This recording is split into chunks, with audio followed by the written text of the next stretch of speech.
Today on Dr. Phil. She claims she was molested by her father.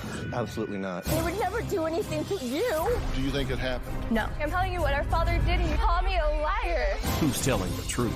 That night, you're drunk, you're high on drugs. I felt violated waking up and seeing my father there. Didn't you say it was still dark in the room?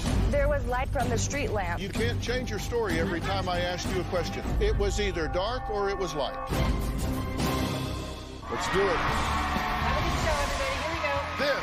This is a safe place to talk about hard things. Stand by, Dr. Phil. I'll try to be an emotional compass and point you in the right direction. In 5, 4. I am not giving up on you. Go, Dr. Phil.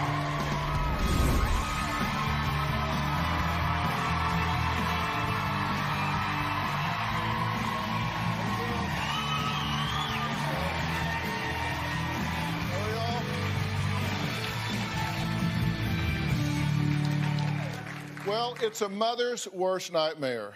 Your teen daughter, once daddy's little girl, tells you with tears in her eyes, Mom, Dad raped me.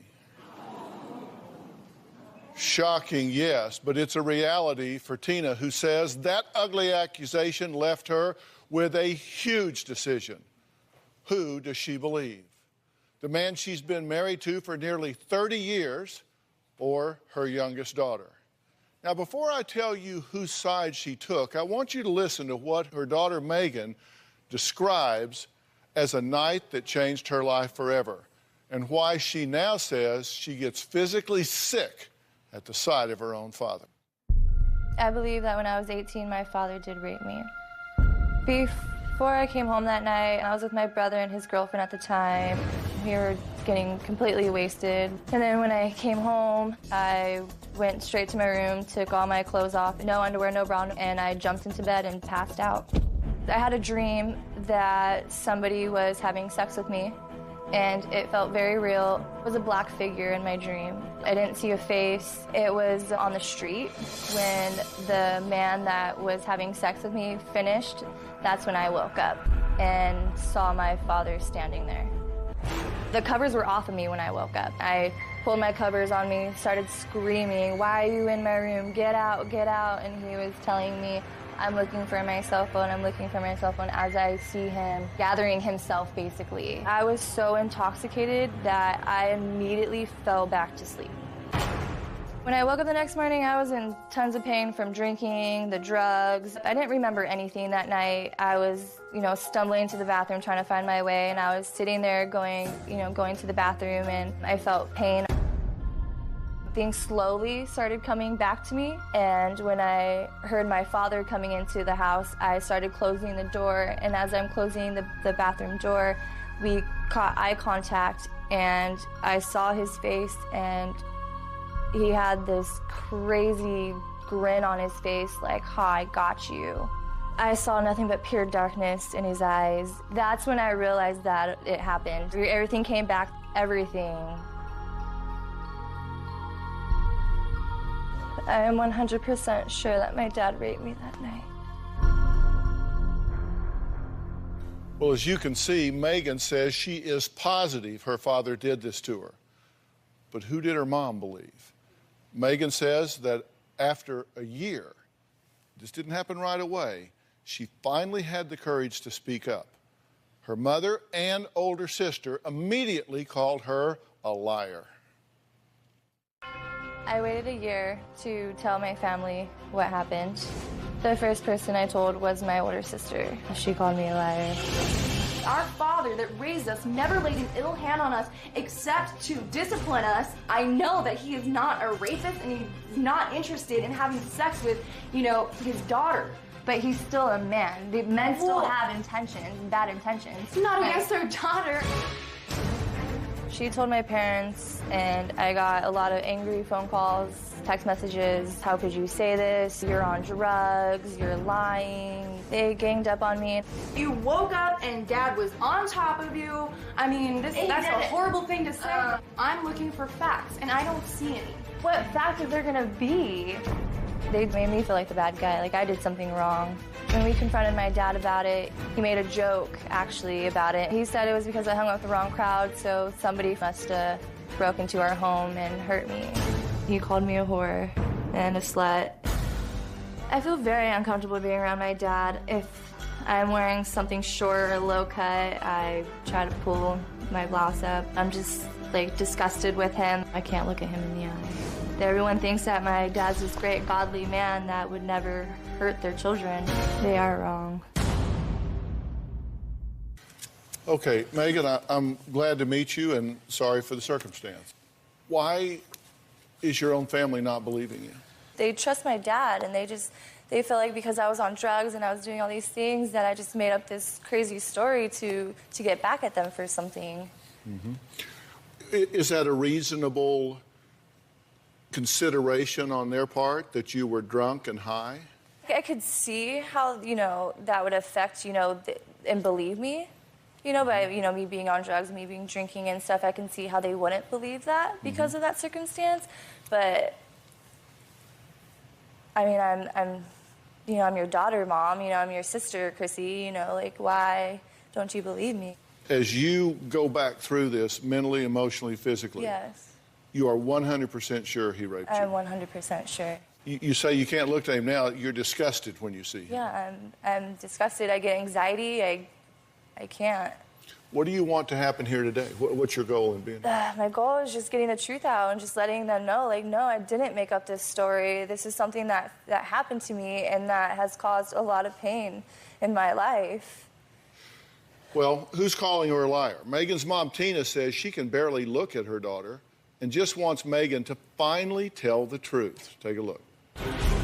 I got upset. I felt sick to my stomach. My heart just fell to the ground. And I looked at Megan like, you're a liar.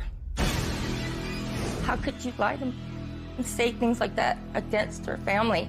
There's no way in a million years that my dad would ever touch my sister sexually. When Megan told me about these accusations, I was in immediate protection mode of my little sister. I called my mom. I hated her. At that moment, she wasn't my daughter. For saying something like that. I looked her straight in the face and I said, you're a liar. And I hate you. Why, after so many years, Dad has never done anything he's never done anything sexual to us, ever. Why would he try to do something so horrible to you? She didn't just accuse my husband. It felt like we were all being accused. She just took a knife and just stabbed me. Stabbed my heart, stabbed my soul. I believe something happened to her. She likes to party, hang out with wrong crowds, so she could have been raped by somebody, but it was not my husband.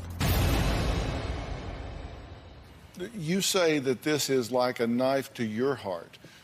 What's your reaction to this and what she's saying? It is a knife to my heart. And what she's saying, I just can't believe that she's gone this far with it and ran with it. Why don't you believe her? Because of all the things that she's done, everything that she's been through, everything that... Well, what has she done and been through that affects what happened that night? What are you saying that causes you to not look at her as credible? For one, she's given herself to so many men. You mean being promiscuous or you mean prostitution? That and being promiscuous. Both? Both. Just because they do that doesn't mean they can't be victimized by a sexual predator. We're clear on that, right? Cleared. I'm cleared. Do you think she believes it? I think she believes in her mind that it did happen. In her mind. Not in our minds, but in her mind. Do you think she believes this? I think Megan believes it, yes. Do you think it happened? No, absolutely not. She is 100% certain that it happened. You two are 100% certain that it did not. Yes. How can you be so sure you weren't there? Right. Well, just based on her story alone, just the fact that she said it was a dream, and that she woke up and saw my dad in her room, that doesn't say that Dad raped her. And my dad has never laid an ill hand on us except to discipline us.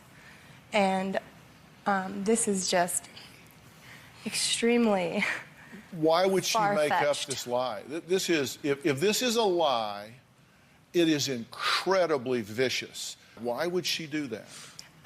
You know what? I honestly don't think that she's intentionally lying. I think that she's confused, and I think that she's misled by that dream and waking up to seeing my father in her room. But I know my dad. My dad would never, ever, ever, ever Are you lying? touch her No, in a I'm sexual not way. lying. You're 12 or 13 and you say you get things from men. How did you do that? I needed food in my belly. I needed clothes on my back. They would offer me clothes and shoes for sexual acts. And later, I'm going to ask you straight up, did you rape your daughter?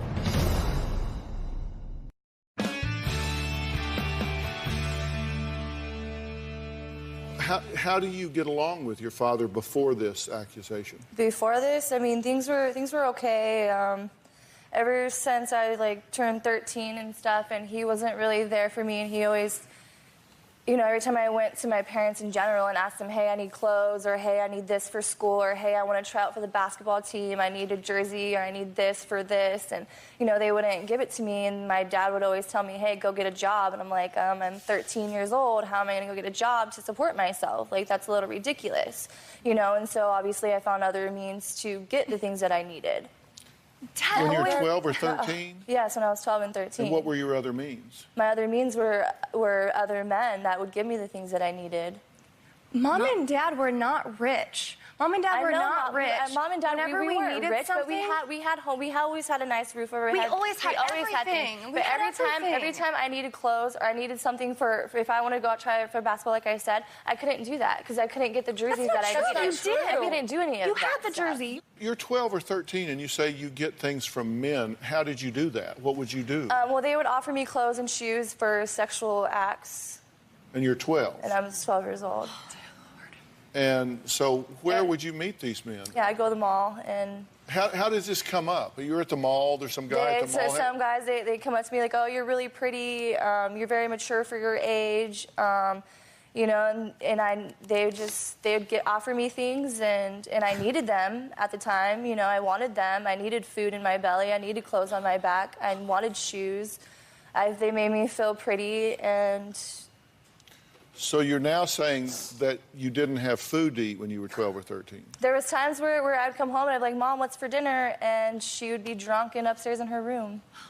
Mom made dinners all the time. No, I she love didn't. Mom's dinners. Mom made the best dinners all the time. Sometimes You weren't there, Yes, Chrissy. Are you kidding me? You were running around with your friends. You're 4 years older than me, Chrissy. You were Doesn't barely in the matter. household. I still remember coming home. So and you Mom went made to the dinners. mall No. instead, and you performed sexual acts with men that would give you money for food or food, Or they would just buy give you me clothes? money. They would buy me, they'd take me out to dinner, feed me. They would give me How clothes. much money would they give you? They gave me like $20, and then they give me clothes. And did you know about this? No. Are you just hearing about it now for the Yes. first time? That's because they were never around. I was always around. You were always drunk. I was working. I worked 7 days a week. I worked hard. I did what I had No. to do for the family. Don't say no. I will say no because I know what happened in my childhood. I know. I was there. I was there during your childhood, by the way. Barely. I was there. You ran We had away, the Chrissy. same You parents. always ran away Just because with I your ran away boyfriends, from and you were home. always out partying with your friends. I did. You were I never did. there for me. I Every admit time that. I needed you, you were never there for me, ever. I am so sorry that I was not there for you, Megan. I am so sorry. I was off doing my own stupid Exactly, stuff. so you learning don't my know. own lessons, You weren't and there. I'm sorry, Megan. I wish that I could have been there for you. But I wasn't, and I'm so I know that, sorry. and I forgive you for that. And now, even when this is happening, I'm still looking at you in your eyes. I'm telling you what our father did, and you still sit I here wish I would and have you been call there me for a you to take liar. you away from those people doing that to you. Were you drunk upstairs? No. My mom has a drinking problem. I work. Are you an alcoholic? Yes, I don't by think def- so. Yeah, she is. Do you drink to excess? I drink, but just when I come home from work, I drink She couple starts beers. drinking at 10 o'clock in the morning. I don't. And then How can I when I have to work? You How get can home from work at 10 o'clock. She goes to work at 5 o'clock in the morning, comes home by 10 o'clock, and has a freaking 40-ounce and a bottle of vodka and gets wasted. No, I don't. And by the time I get home from school, which is usually around noon or something, she's wasted, and I can't even have a decent conversation with her. So you feel... Not true. Okay. So you So feel I'm lying. like... I'm always lying. I'm the liar. Thank you. So you feel like your family wasn't there for you? No. Well, yeah, I have always said, and I will say again, I think sex crimes and certainly children being molested is a false positive situation in that you need to believe the accuser until you prove otherwise. You know, in the general criminal system, you're innocent until proven guilty. If a child comes forward and says they've been molested, they've been touched, they've been raped, you have to believe that until you investigate and determine whether it's true or not. Because the worst thing in the world you can do is have someone that has the courage to come forward and say that and then be rejected, judged, criticized, not believed. And now, I mean, they're completely lost. And that's the worst thing in the world you could do. That doesn't mean that you don't investigate the crime, because it is not fair to just drop the hammer on somebody that is innocent and has just been accused for other reasons. The man we're talking about, Robert, the father, is here and says Megan is absolutely lying and has fabricated her hateful and disgusting accusation with one goal in mind, and that goal is payback, because she did not like the way she was treated by this family. We're going to find out what he has to say after the break.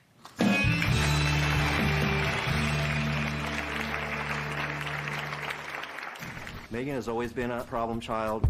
It's obvious to me why Megan made this allegation against me, because she just simply wanted me out of the house. And later, I have here polygraph results. When asked, did your father ever have sexual contact with you, you said? Yes. The results are...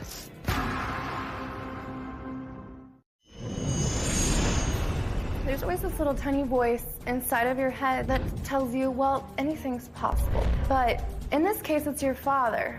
I know my dad well enough. He just would never do something like that. When a man walks in on a naked woman, the feeling that they get, then when a man walks in on his daughter naked, it's completely different. Yeah, I understand that, but when Dad's constantly telling me how much I look like my mom, that doesn't mean that he raped you. I can't. Well, Tina says her family was ripped apart when her youngest daughter, Megan, accused her father of coming into her room in the middle of the night and raping her as she laid passed out and naked from a night of drinking, drugs, and partying. Robert says, of course the family has taken his side, because Megan is making the entire thing up. And until she admits her lie, no one wants to be around her. I was so devastated by Megan's allegations. I would never rape my daughter, or anyone else for that matter. I was never in her room at night, ever. I always go in the morning to get my cell phone, because I need it for work. She usually passes out with the phone next to her somewhere. Didn't find it right away, so I had to wake her up, and she was in a really bad mood. She yelled at me, get out of my room, and here's your phone, and leave me alone. I don't know how a simple thing like going in to get my phone can turn into a rape allegation.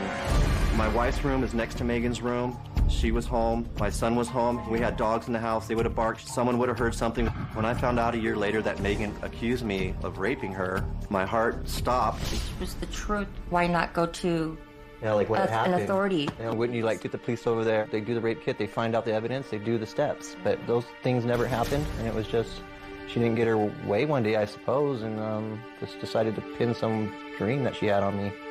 Megan has always been a problem child. Megan had drug problems. She's been into prostitution. We've even had a call from the FBI to come pick her up from their headquarters.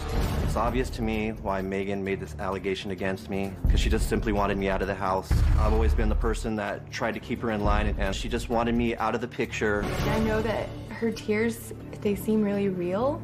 I know that maybe something happened to her, but I know that it wasn't you. Since those allegations, my relationship with Megan has been non-existent. Until we get to the bottom of this, I really can't have a relationship with my daughter.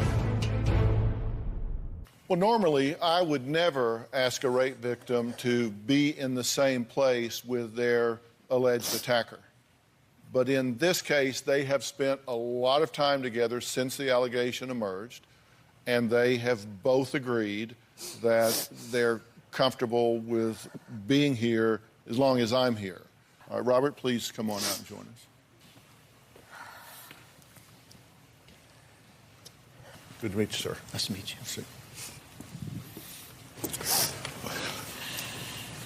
You've been listening to everything so far. Yes. I'm going to ask you straight up. Did you rape your daughter? No. So you didn't touch her, you didn't rape her, any of the things that she's saying took place? Absolutely not. So what is your explanation of this? Why is she targeting you with this allegation? I believe it stems from me not giving her enough attention when she was growing up. Why this particular allegation instead of you beat her or you whatever? Why this? I think she just had so much pain in her, and she felt that it was all my fault that she was feeling this pain, and she just wanted to put her pain onto me. And now I feel pain, you know, so.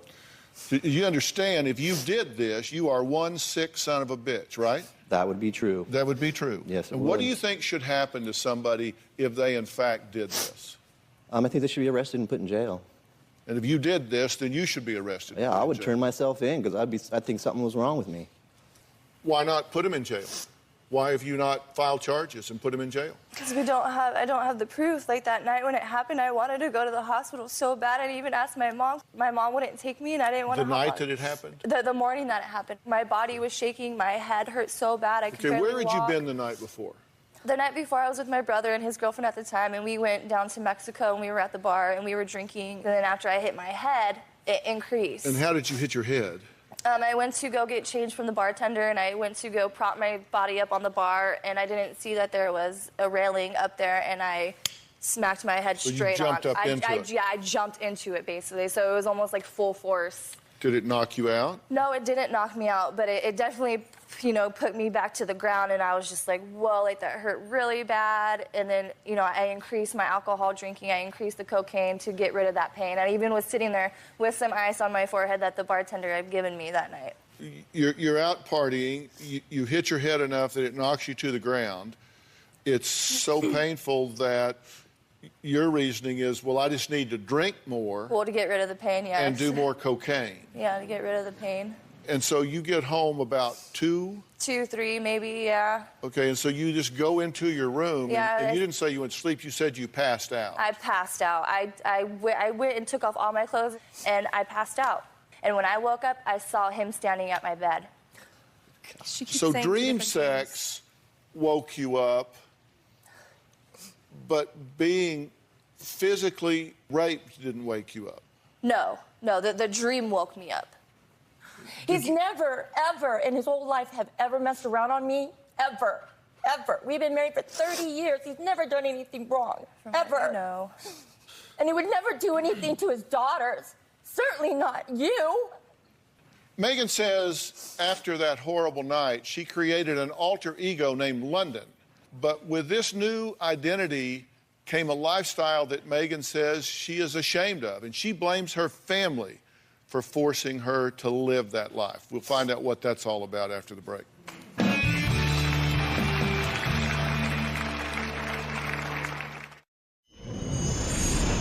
After my dad raped me, I needed a way to support myself. I started to prostitute myself. I would put ads on Craigslist and meet about 3 or 4 guys a day. I started acting like a completely different person. I gave myself a new name, London, and she was a powerful woman. She was bossy. She was an extreme bitch. Nobody liked her.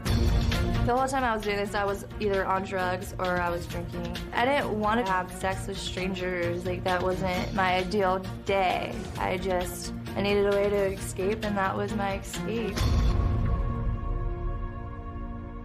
But sadly, Megan says that wasn't the first time she felt like she had no other choice but to sell her soul and body for money and attention. As we talked about, shockingly, Megan says the first time she traded sex for money was at 12 years old. She places the blame squarely on what she claims was her parents' horrible parenting. What do you say to all of this? Just hearing this backstage, when I was just listening backstage, my heart just caved in all over again from when I first heard her make that allegation. I want to talk about what Megan has said about the night in question. As I as I look at this, and you guys can just see it from right there, when I look at this, there are versions. You said in the dream, the sex felt good and it was consensual. Right. But you then also said that it actually was scary and a nightmare. You said it was consensual, but then you said it was scary and a nightmare. And in the dream, you said that it was sex we'll call type 1, just kind of regular sex. But when you talked to the show, in the original email, you said you awoke in terror after having a dream of someone having sex with you. Right, I woke in terror when I saw my father. That's when I was scared, when I saw my father. Well, that's not what you said. Yeah, well, in the that's what I taped meant. interview, you said that it was consensual. I do enjoy recalling it in my dream and then waking up. And in a taped interview, you said the sex in the dream was type 2. I'm trying to help you figure this out as well. I understand. Because you're saying scary and nightmare versus consensual, and it was good. You told me here today that it was... In the dream, it was consensual. I wasn't necessarily afraid in my dream, having the dream, but when I woke up to seeing my father there, that's when I woke in terror. That's when I was upset. That's when I was scared and I was screaming. Well, let's talk about that a little bit. You told Chrissy that you woke up to your father holding pants up as he made his way out of the room. Okay? Then you told us that you woke up to your father standing there, pulling something up. Assume it was his underwear. He was very close to my bed. I remember him leaning over, picking up something from the ground, and as he's walking away out of my room, I see him like gathering himself. Like that's the only other way I can describe it. Okay, it's just gathering let's himself. talk about that. You told Chrissy when you woke up, Father said nothing as you screamed for him to leave. And when you woke up, Father was shushing me to be quiet as I screamed, asking what he was doing. In the taped interview, when you woke up, all your father said was, "I'm looking for my cell phone." Yeah, that's what he said. He said, "I'm in here." He told me when I woke up, and I was like, "What are you doing in my room? Get out!" He's like, "I'm looking for my phone. I'm looking for my phone." And I'm just like, just screaming. Well, did at you him. scream or not scream? I did scream. How loud did you scream? Pretty, Show me how loud you screamed. I said, "Get out!" Like pretty loud. That's not screaming. That's not loud. Well, to me, I guess it was loud. Okay, so you didn't scream. Because I'm wondering, you didn't hear anything. I didn't hear anything. You said the next morning, Dad gave you an evil smile and you put it all together. Okay, that's what you said to Chrissy. Then you said to us in the email, you made your way to the bathroom, you discovered the pain and the night flashed before your eyes, and you remembered everything. Yeah. Okay? But then in the taped interview, we said we caught eye contact while closing the bathroom door. He had a crazy grin on his face like, "Ha, gotcha." That's when I realized this had happened. The look that I saw on his face was just like Got you a for ha-ha, like just this evil, like big grin and dark eyes, like Got you it for just what? it scared me, and I felt very uncomfortable, and that's when I closed the door and I sat in the bathroom for quite a while, like trying to figure it all out, like what happened, and like I told you too, like I replayed this night over and over and over again in my head, and I want to believe that it wasn't my father, but when I piece together all these things, it's very hard for me to lie to myself and say no, this didn't happen. We're going to take a break. Megan's parents say playing the victim is nothing new for her. And they say that her holding on to this ugly story is just another example of Megan forcing herself to be the center of attention while playing the victim.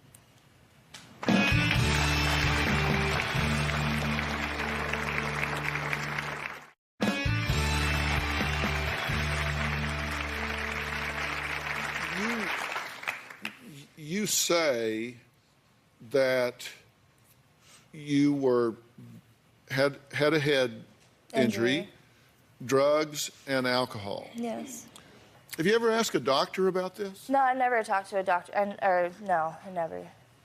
Because I want you to. Yeah. I'm bringing out a cell phone because one of our medical resources here is Doctor on Demand. It's an app you can put on your cell phone. You can touch it and be face-to-face with a board-certified physician in a matter of seconds. And this is my app. I've developed this, and we use it here with a lot of our guests. And I want everyone at home to fully understand the impact of pass-out level intoxication and what it has on the brain and the potential danger that it puts you in. I want you to understand that. Please, so joining us now is Dr. Ian Tong. Dr. Tong, good to see you again. Hi, Dr. Phil. How are you? Well, I am well. Now, look, first off, can you define what happens to your brain at the pass-out level of intoxication? Sure. When you drink enough alcohol to reach severe levels of intoxication, you can have a few things happen. One, you have impaired judgment. Your ability to really be able to decipher between a conscious state and unconscious state also begins to diminish, which means you may not realize that you're going in and out of consciousness. And this is something that people often refer to as blacking out. Many drugs can cause that, but when it happens with alcohol, you often go in and out in what's called the fragmented blacking out. And when that happens, it would be very difficult to really decipher, I think, between reality or between a dream state. Okay, and how about if you are mixing this with drugs in some way, in this case, cocaine? Yes, so mixing drugs, almost every study that has been done on alcohol intoxication and the use of other drugs really shows the compound effect. So really you're increasing the potency of what the alcohol is going to do to your body, and one of the major effects can be confusion, and if pushed far enough, can even be coma. So the more alcohol and the more other drugs that are mixed with it, I have a question. Can really confuse your brain and again your ability to decipher reality. All right, Megan has a question for you, Dr. Tong. I have a question. As far as like brain activity goes, like when you are in the passed out state and blackout stage, you have, from what I understand, you have very little to brain activity in that moment. So the fact that I was dreaming and I had this very vivid dream, could it be possible that in a way it was reality, but I perceived it as a dream? Yes, I think if I caught all of that, the question was, can something that's actually happening seem like a dream state? And that is the tricky part here, is that the answer is yes, absolutely. It's difficult to decipher between the two. When you are a blackout drunk, your level of brain activity, how would you describe that, is what I'm saying. Are you saying, will you dream? If you're blacked out drunk, do you have dreams like that? Yes, you can still dream. Dr. Tong, we'll let you go because I've got some things to move on to, but I appreciate it. Thank you, and everybody at Doctor on Demand. We're going to take a break. With no hard evidence to prove either of their stories, Robert and Megan both ask if they could take a polygraph. They both want the truth to be revealed. Those results after the break.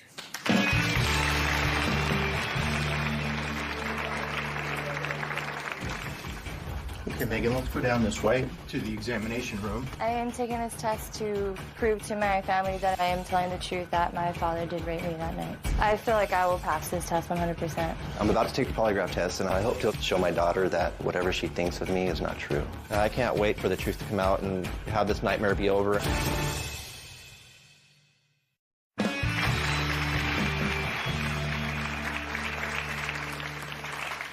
I have here polygraph results. This has not been opened. I don't want to open it. I will if I have to, but I don't want to open it. We know that you have felt set apart from this family for most of your life. Yeah. We know that you have felt like your mother was unplugged and a drunk, at times completely unengaged. You felt that your father was harsh in terms of get a job, don't bug me, certainly not someone you consider to be nurturant. Yeah. You felt like they had a different relationship with you than they did with others in the family. Yeah. I have seen people that have that perception, true or false, that say, you don't give me your attention, by God, I'll get your attention. Hear me out. I know. I'm not saying this is you. I'm not saying this is you. I just want you to hear what I'm saying. I'm listening. And then I hear you say, I go out, I bash my head to the point it knocks me down. I'm drinking to excess. You say beer, shots, everything, doing lines of cocaine in the bathroom to the point that you passed out, which means your cognitive functioning became highly impaired. You were unable to maintain consciousness. Isn't it possible that you're just wrong? I thought about it. I mean, it was definitely a thought in my head that I could be wrong and that, you know, I could have just been dreaming and I perceived the situation wrong. But the fact that I was naked and my covers were off my body and the fact that I woke up to him standing there. Didn't you say it was still dark in the room? There was lighting from the outside coming from the street lamp. Okay, now you can't change your story every time I ask you a question. I'm not changing my story. This was on It was tape. either dark or it was light. It was dark outside and there was light from the street lamp coming in. You're drunk, you're high on drugs, you're still passed out. I can't consider it because the way he was standing. Can you tell me that you are certain that he raped you? I don't even know. I can't. I want to believe that, yes, it happened because of my dreams and everything that I felt and stuff, but I did not wake up to the act of it. But yes, that's what I feel. Do you want to withdraw this allegation or do you want me to open this polygraph? I want you to open it.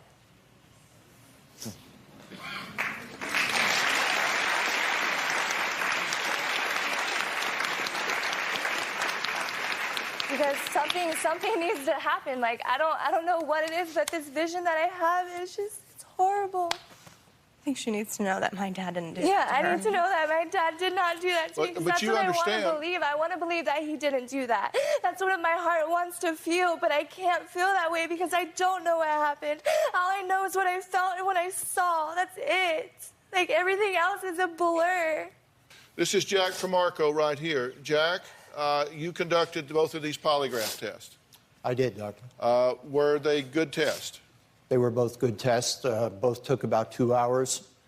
Both Megan and Robert were, I would say, on the high side of nervous, but we worked through that. I do not want to open this envelope because I do not think it will advance the healing in this family, but they want it open. I'll open it after the break.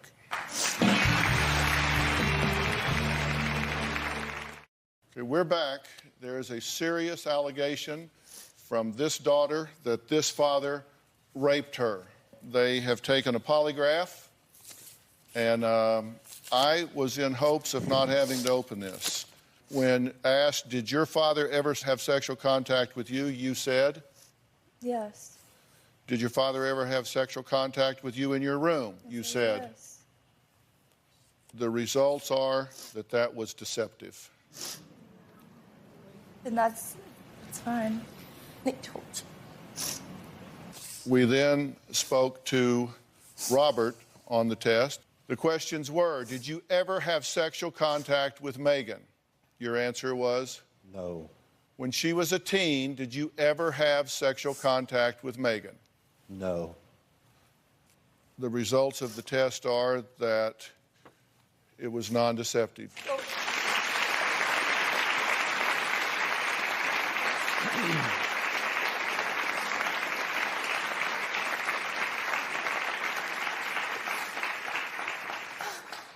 Was this a close call?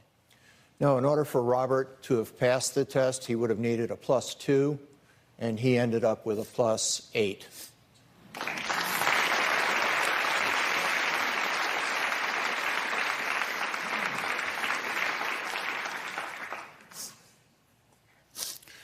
Can you use this information to help yourself move on? I can try. I mean, that's the whole reason why I wanted this, was to know for sure, like, what happened that night, because I don't really know what happened. I just know what I felt. I know what I saw, and that's where I got these feelings. That's where I got this idea in my head that it was him. If I get you some professional help to sort this out, are you willing to accept that help? Are you willing to do that work? Yes. You'll take some help to work through this. How do you feel about this at this point? I'm relieved, but I'm also still sad that this all had to happen. And I'm still willing to forgive her. I love her. I love my family.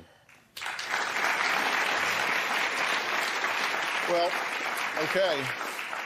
And so now it begins. This show is not the end of this. It's the beginning for this family. I do want to thank all of my guests today. A very special thanks to Jack Tremarco, and a special thanks to Dr. Tong and our medical team at Doctor On Demand for assisting us in helping you understand the impact. I'm proud to say that Doctor On Demand is my app and a company that I've put together. And if you at home want to have your own Doctor On Demand, you can go to Google Plays or App Store, download the app, push the button, and there you are. Thanks for being here. So long.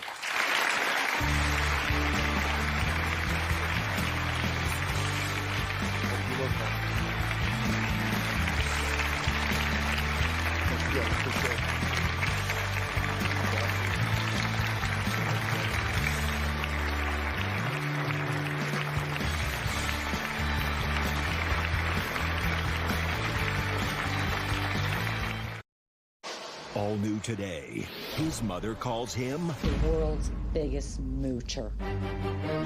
Gimme, gimme, gimme. Now, You have no income, zero, nothing, zilch. she's finally getting up the nerve to evict him. You didn't do any chores, you didn't have her around the house, and you invited friends to come live there with you. She invited us to come stay with her. That's not true. Well, what do you mean you won't leave? It isn't your house. You don't live there. They were trying to throw us out immediately. It's her house. If you're in my house and I want you out, your butt's on the sidewalk. I'll guarantee you. Coming up.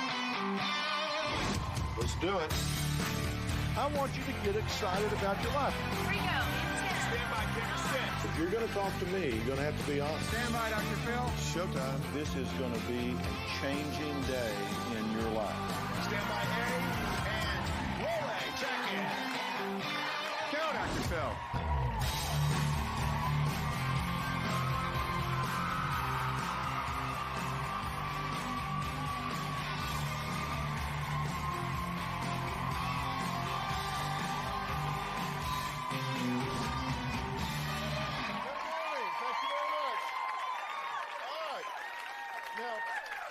Today, we're talking about a different kind of moocher. Today, we're talking about what people call mega moochers. Now, not only do these extreme freeloaders refuse to work decades at a time, but they expect you to support them and their entire family forever. Now, my first guest, Connie, says the word mega moocher describes her son Richard to a T. She says he is so lazy and selfish that he actually found a way to put her out of her own home so he could move his family of 5 into the house. Take a look. My 33-year-old son, Richard, is the world's biggest moocher. Richard's pattern is to mooch off of friends, live on people's couches. Richard borrowed money he never paid back. He would take money out of my wallet. It's always gimme, gimme, gimme.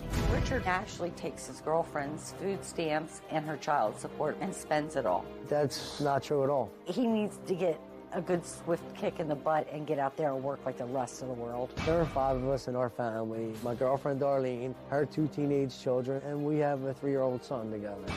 While I was with my new husband, Rick, he had a job in Dallas. I was commuting back and forth to my home in New Jersey. My mom was there dog sitting. They moved in with my mother for a couple of weeks. They have now been in there 18 months and have cost us over $30,000.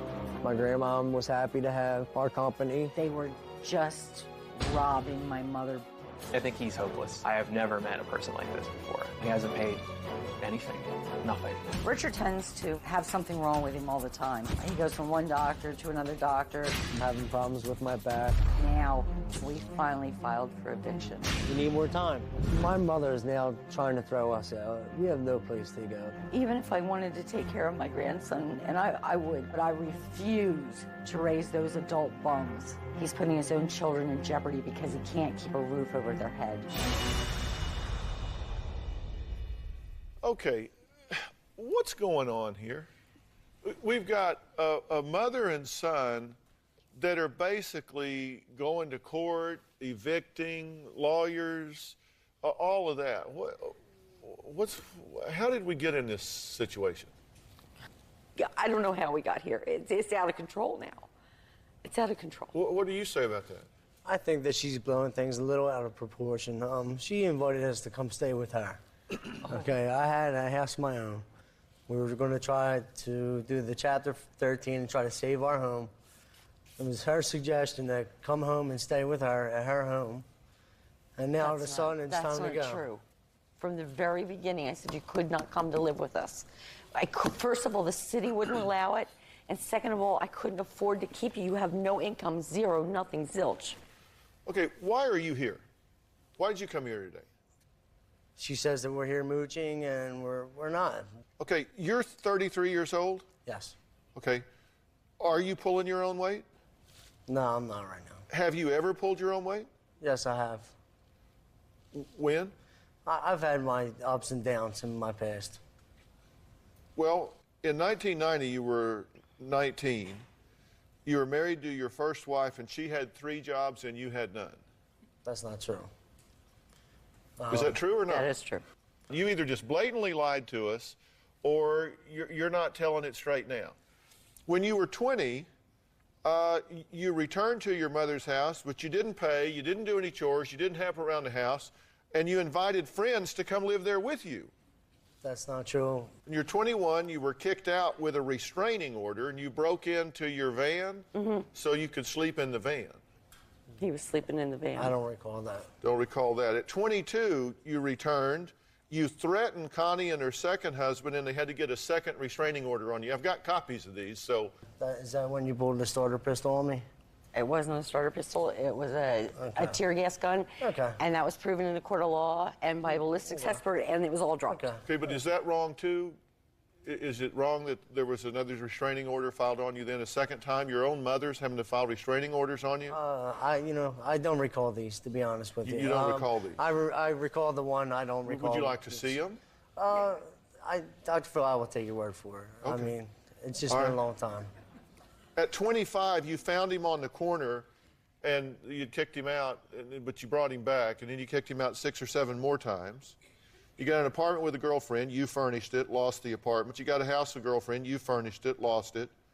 At 31, you moved in to your house while you were gone and basically ran your mother out. Right, essentially. And now at 33, you're in her house again and you won't leave? She's had to go to court to get you out? What do you mean you won't leave? It isn't your house. You don't live there. Well, the way she's trying to go about doing this is just sudden and... Richard, this is going on 2 years. This is not going on 2 years. 2 years, You 18 told months. us, what, 2 months ago, 3 months ago, we're coming to clean out the house, and that's it. And that's fine. And we understood that you're moving on with your life. We understood that you're moving on to bigger and better Did things. you That's tell the great. police We're that happy she for was you. trespassing in her own house? But when they started moving my stuff, my child's toys, and just throwing them out to the trash, yeah. I went to the police. But whose house is it? It's my house, and we were cleaning out the basement. No, you Okay, weren't. No, you why weren't. would you tell the police that she's trespassing when it's her house? They were trying to throw us out immediately. And It's her house. I understand that. If you're in my house and I want you out, your butt's on the sidewalk, I'll guarantee you. If I come home and you're in my house and I want you gone, you're going to be gone. Did you tell the cops she was trespassing in her own house? Basically, yes. All right, we're going to take a break. Then I'm going to ask Richard why he blames his mother for the fact that he's broke and living in her house. We'll be right back.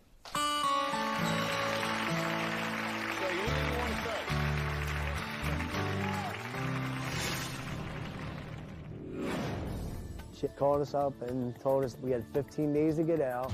We shut off the gas and electric and we shut off the telephone. And they're still camping on the floor. I just want her to understand what I'm going through and be there for me and my family.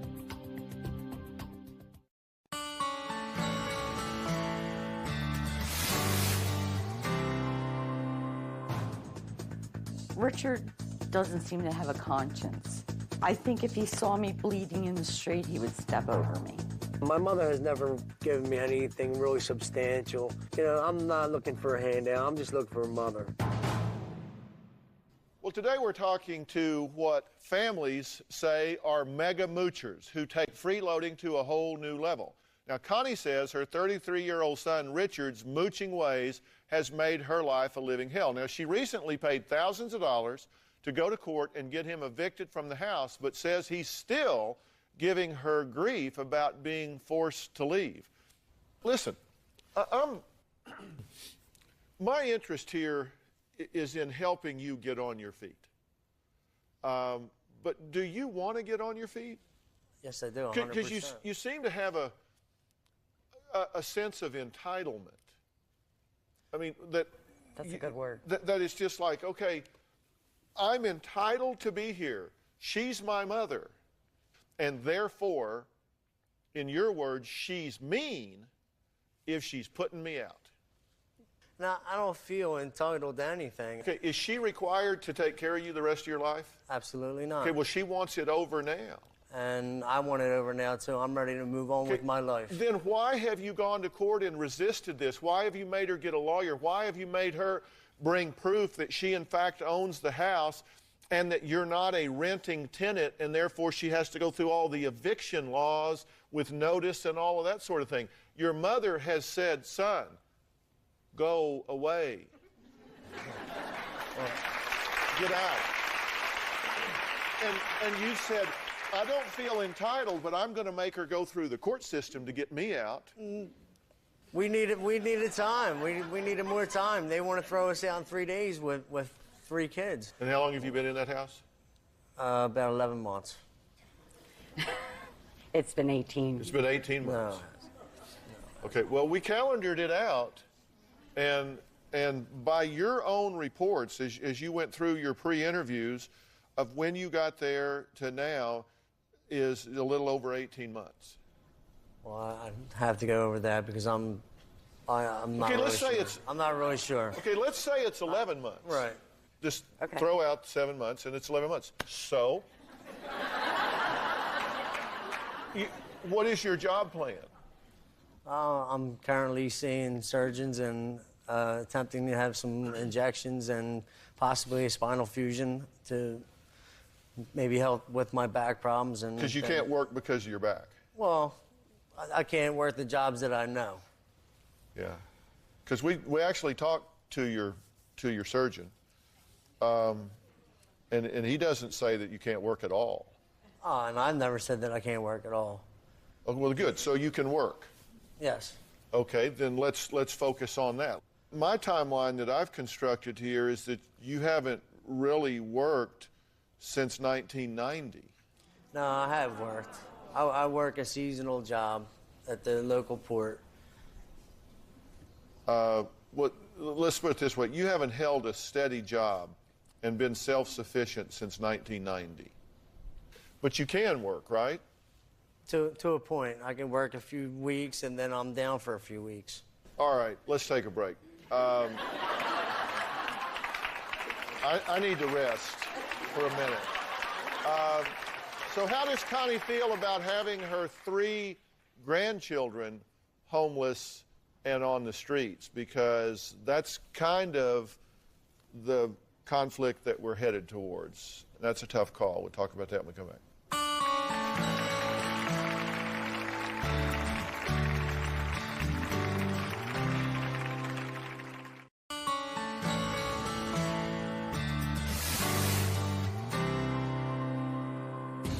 My biggest concern, there's 3 children, and they are about to be evicted. My mother put me in this predicament, and she's just thrown us to the sharks. Now they have to get out. It's the judge's word. Well, today's guests say they are sick and tired of a relative's never-ending mooching ways. Now, Connie says she is so disgusted by her son's excessive mooching that if it wasn't for his 3 children, her grandchildren, she would have written him off a long time ago. Now, at the break, you were saying 2 things. One, you're lying. Mother, you're lying. And when she saw the grandkids in the video and got emotional, you said, yeah, we'll say goodbye. It's upsetting to me that, I mean, a lot of it's true. I'm not saying that none of it's true, but a lot of it's being blown out of proportion, and I wasn't expecting all this. Well, put it in perspective for us then. The parts that have been blown out of proportion, please clarify it, because we want a balanced story here. So frame it up. I've worked since I haven't been out of work since 1990. I've Okay. worked, you know, jobs, odd jobs here and there. I have worked. I worked a lot of seasonal jobs where I worked 9 months out of the year Then he and was collected laid off. unemployment and, Right, and that's party all what the summer. job. That's what the job was about. It was a seasonal job. I had no car, and it was accessible to me. Okay, so you've worked odd jobs since 1990. I've worked down the port from '95 until 2001. Okay. So why you need to live at your mom's house then? I don't want to. Well, I didn't say you wanted to, but if you're self-sufficient and employed and doing well, why are you living at your mother's house? Let's just take your version of the story. Yes, I work quite frequently, actually. So therefore, I'm not a moocher. So why is she having to get the court to get you out of her house? The only reason why the court was brought in was just so we can get enough time together to pack, to move, to find a place to go. Okay, have you had that time? Yes and no. How long has it been since the court got involved? When did you actually go and say, okay, that's it? When he called the police on us and had us evicted, When which was was that beginning of August. Okay, so you've had since August, September, October, November. You have 1, 2, 3, 4 months to get packed. You got a lot of stuff. You said we needed time to get packed. I said, have you had enough? You said, well, more or less a place to live is basically what it boils down to. Okay. We got a phone call. We're coming in like 20 days. We're flying in. We're emptying out the house, and you got to go. And I said, Mother, before you come, we need more time. You can't just come in 20 days and empty the house out and throw us out on the street. And I said, you know. Okay, but you're going to, if she had done it then, it's really no different than the situation now, other than the fact that, because let me tell you something, if you were dragging me through court and making me get lawyers and stuff to get you out of the house, and then you were holding my grandchildren hostage as emotional extortion, where you're basically saying, okay, you do this to me, you can say goodbye to them, which I have heard you say on this stage in the last 3 minutes, we'd have a hard time getting along. I'd have a hard time. And let me tell you something. As difficult as that is, you cannot cave to that. And you've caved every time. But he's now telling you, you kick me out, you're kicking your grandchildren out. Your grandchildren are going to be homeless on the street. I mean, that's pretty much the story, right? That's why we're here today. Yeah, that's what I call emotional extortion. It's blackmail. It's emotional blackmail. You do what I want you to do, or I'm taking these kids and they're going to live on the street. They could get beaten, raped, kidnapped. Horrible things could happen to them. Killing me inside. That would never happen. Yeah. So what are you going to do about it? I've got to compartmentalize this, and I guess I have to let them all go, get them out of my house, and he's got to be a man. He's got to be responsible for his own life. I can't do it anymore. Do you think?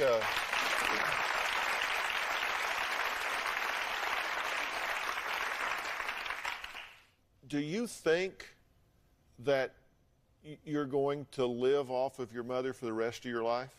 No. What is your plan? I've never had intentions of it. What is your plan for changing it? If you don't have a job, your job is finding a job. Right. And I think you should work at least as hard at finding a job Right. as you would work if you had a job. Right. If you had a job, you'd be getting up at 6, you'd be showering, going out at 7 o'clock, you'd be working till like 5, then you'd be coming home. You'd be putting in like 9 hours on your job. Seems to me if you don't have a job, you ought to work at least 9 hours finding a job every single day. And you don't do that. You could work with counselors, you could get vocational counselors, you could retrain for something else. There are any number of things you can do. Right. And you're not doing any of those, are you? I've been trying to do things. I mean, you know, this is just an upsetting situation that, you know, I don't want to put my mom through this, and you know, I can't believe it's come to this point. I mean, I understand her point of view, but. So where are you going to go when you leave? I'm going to go home and take it from there. You don't have a home. Right. You're going to go to her home, you mean?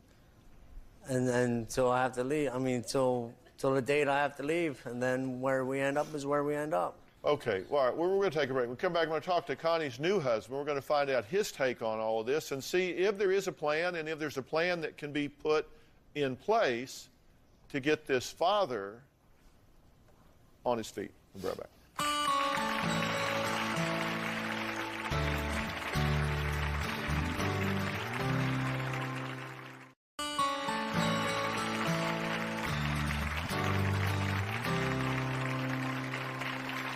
We're back with Connie and her son Richard, and I mean this has just devolved into a legal fight, lawyers' court, eviction notices, cops.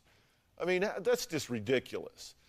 Connie thinks that once she gets her house back that she may have to sell it because she says she spent a lot of money supporting her son and his family. Now her new husband Rick has helped her pay expenses in the neighborhood of like $30,000. Now, what do you think about all of this? I don't want, on my conscience, kicking 3 kids out of a house. I just don't want that on my conscience. So. Now, you're 33. Yes. And this, your husband, you're 3 years younger than your son, right? Yeah. And he's supporting my son. How much stuff do you have in this house? Isn't all your stuff in storage? Yeah, every day he flew home. The day they flew home, next thing you know, everything was out in the trash and the rest was in storage. So who's paying for storage? We are.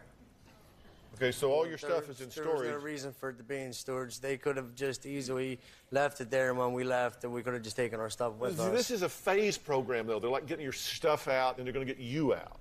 You see, I understand that. I agree, and I understand. Where are you going when you leave? Because now you played your cards. You lied to the police in saying that she was trespassing and it wasn't her house. And I never said that it wasn't her house. I said that they were taking our stuff. Did you have to prove it was your house? So Yes. you had to go down and prove it was your house, right? Yes, I did. Because you can't trespass on your own property. So, right. So And I told the police, I said, if they need to stay here, they're more than welcome. And they... I'm just trying to... I rest my case. All right. Okay. No, I know what you mean.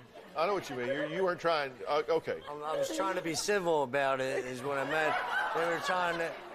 They came home. They were trying to move all this stuff out, make us feel uncomfortable, and leave. And I understand that. Yeah. Look, when you leave, where are you going? It's a good question. I mean, are you just going to be on the street? Not sure. Well, what's your other option? There's not many options right now. We're just living day to day. Does that bother you? It eats me alive. Of course it does. But not so much that you're out looking for a job every day, all day. I mean, are you doing everything you can do? I could do more, honestly. You could do a lot more, couldn't you? Absolutely. Then why aren't you? I need to. I really why need aren't to. you? What do you tell yourself when you get up every day and you just don't do anything? I just feel frozen. I don't know if I'm depressed inside. I don't know. If I get you a vocational counselor, I mean somebody that, no kidding, can match you up to jobs that don't require you to have a strong back to do it, to get out and work. Will you work with them? Absolutely. I mean, really, to get you going, because you can't feel good about yourself like this. You want to be where you can walk in at night, close your door, right, lock your door, yes, tuck your child in, and go to bed knowing I'm pulling my weight. Yes. Yes, I mean, isn't that what you want? Yes, I do. And in the meantime, you're going to stick to your guns. Yeah. You I can't have go to. backwards now. No, because I'm being sued or charged by the city for renting now to him. So they're saying that I am his landlord and he is my tenant, and that I don't have a certificate of occupancy. I'm going back to court again next week. It never ends.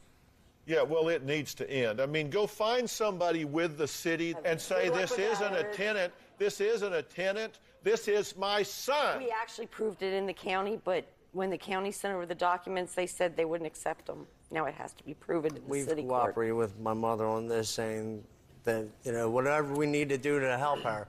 I don't want to hurt my mother anymore. I don't. I love my mom. I really do. Okay, then what you need to do is sign whatever affidavits necessary to support this and go to another place. You just need to go. And I'm going to get you some help. We're going to give you an opportunity to get a job you can do and stand on your own 2 feet. That sounds fantastic. All right, coming up, a woman who says her 38-year-old brother is such a big moocher that he's been living with his 91-year-old grandfather for 18 years and has yet to pay rent or any of his bills. We'll be right back.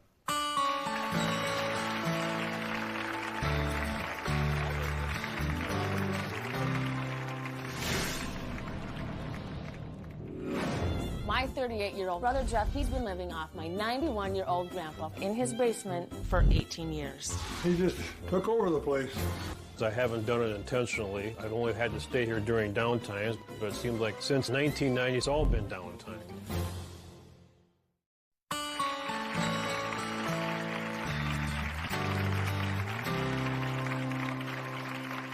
Well, today we're talking about what family members call big-time freeloaders, people who they say refuse to work, even if that means asking others to take care of them for decades. Now, Janelle says that for the last 18 years, her brother Jeff has been mooching off their 91-year-old grandfather, and it's just time to stop. But Jeff says he just doesn't understand why everybody is making such a big fuss.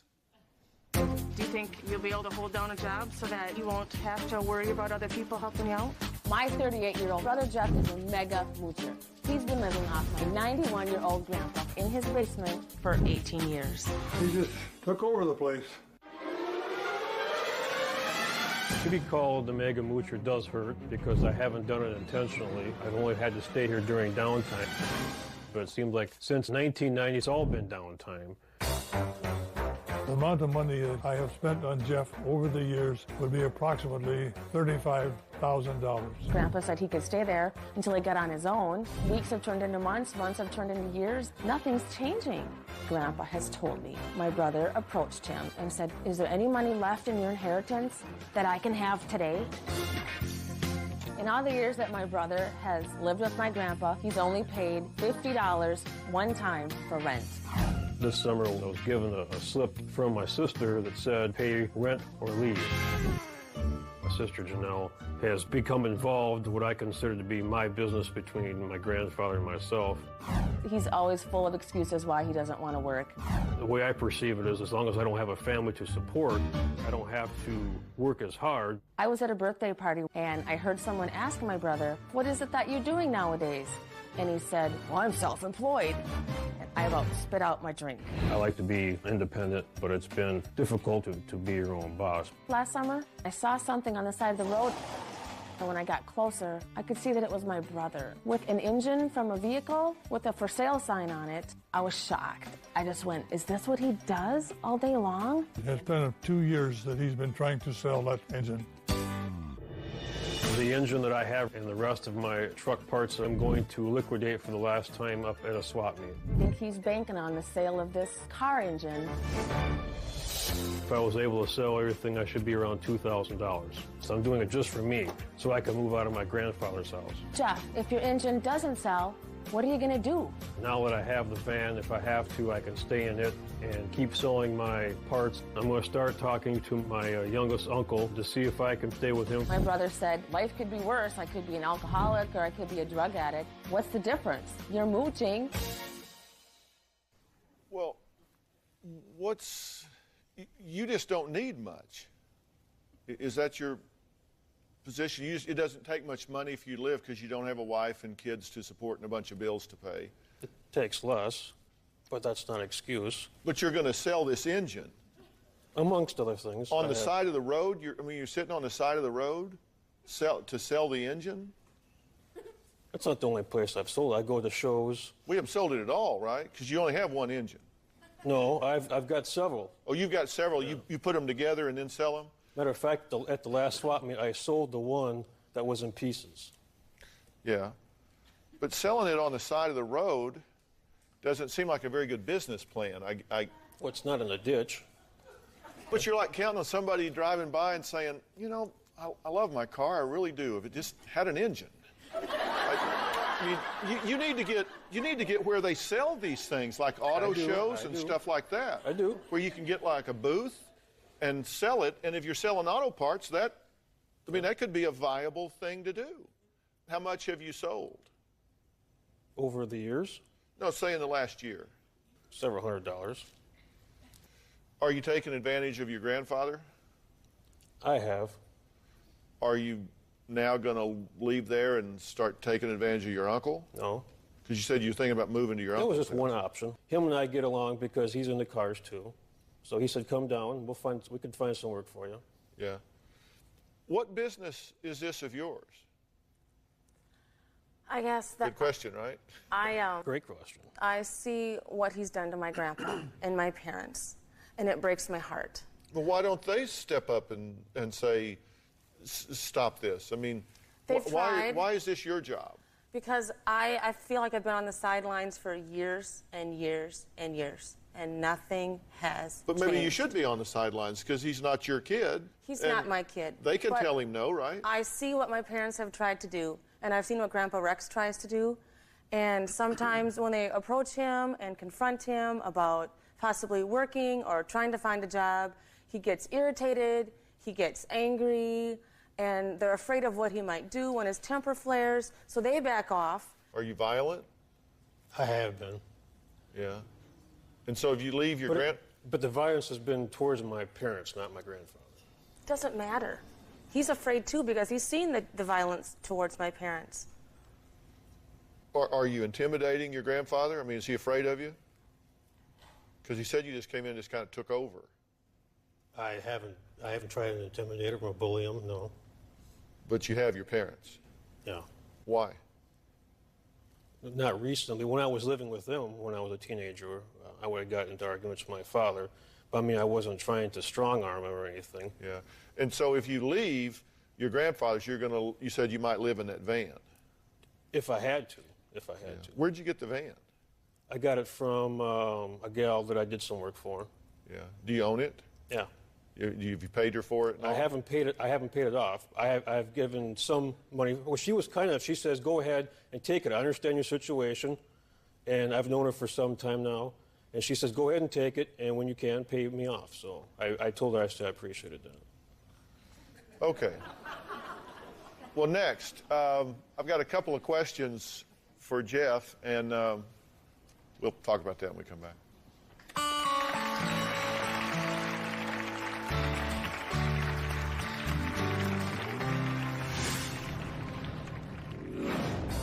In 1989, my brother ended up at Grandpa Rex's house. It started out 18 years ago as just a temporary situation. I've been wanting to leave. I just haven't been able to. Jeff seems to have no problem depending on other people for his entire existence.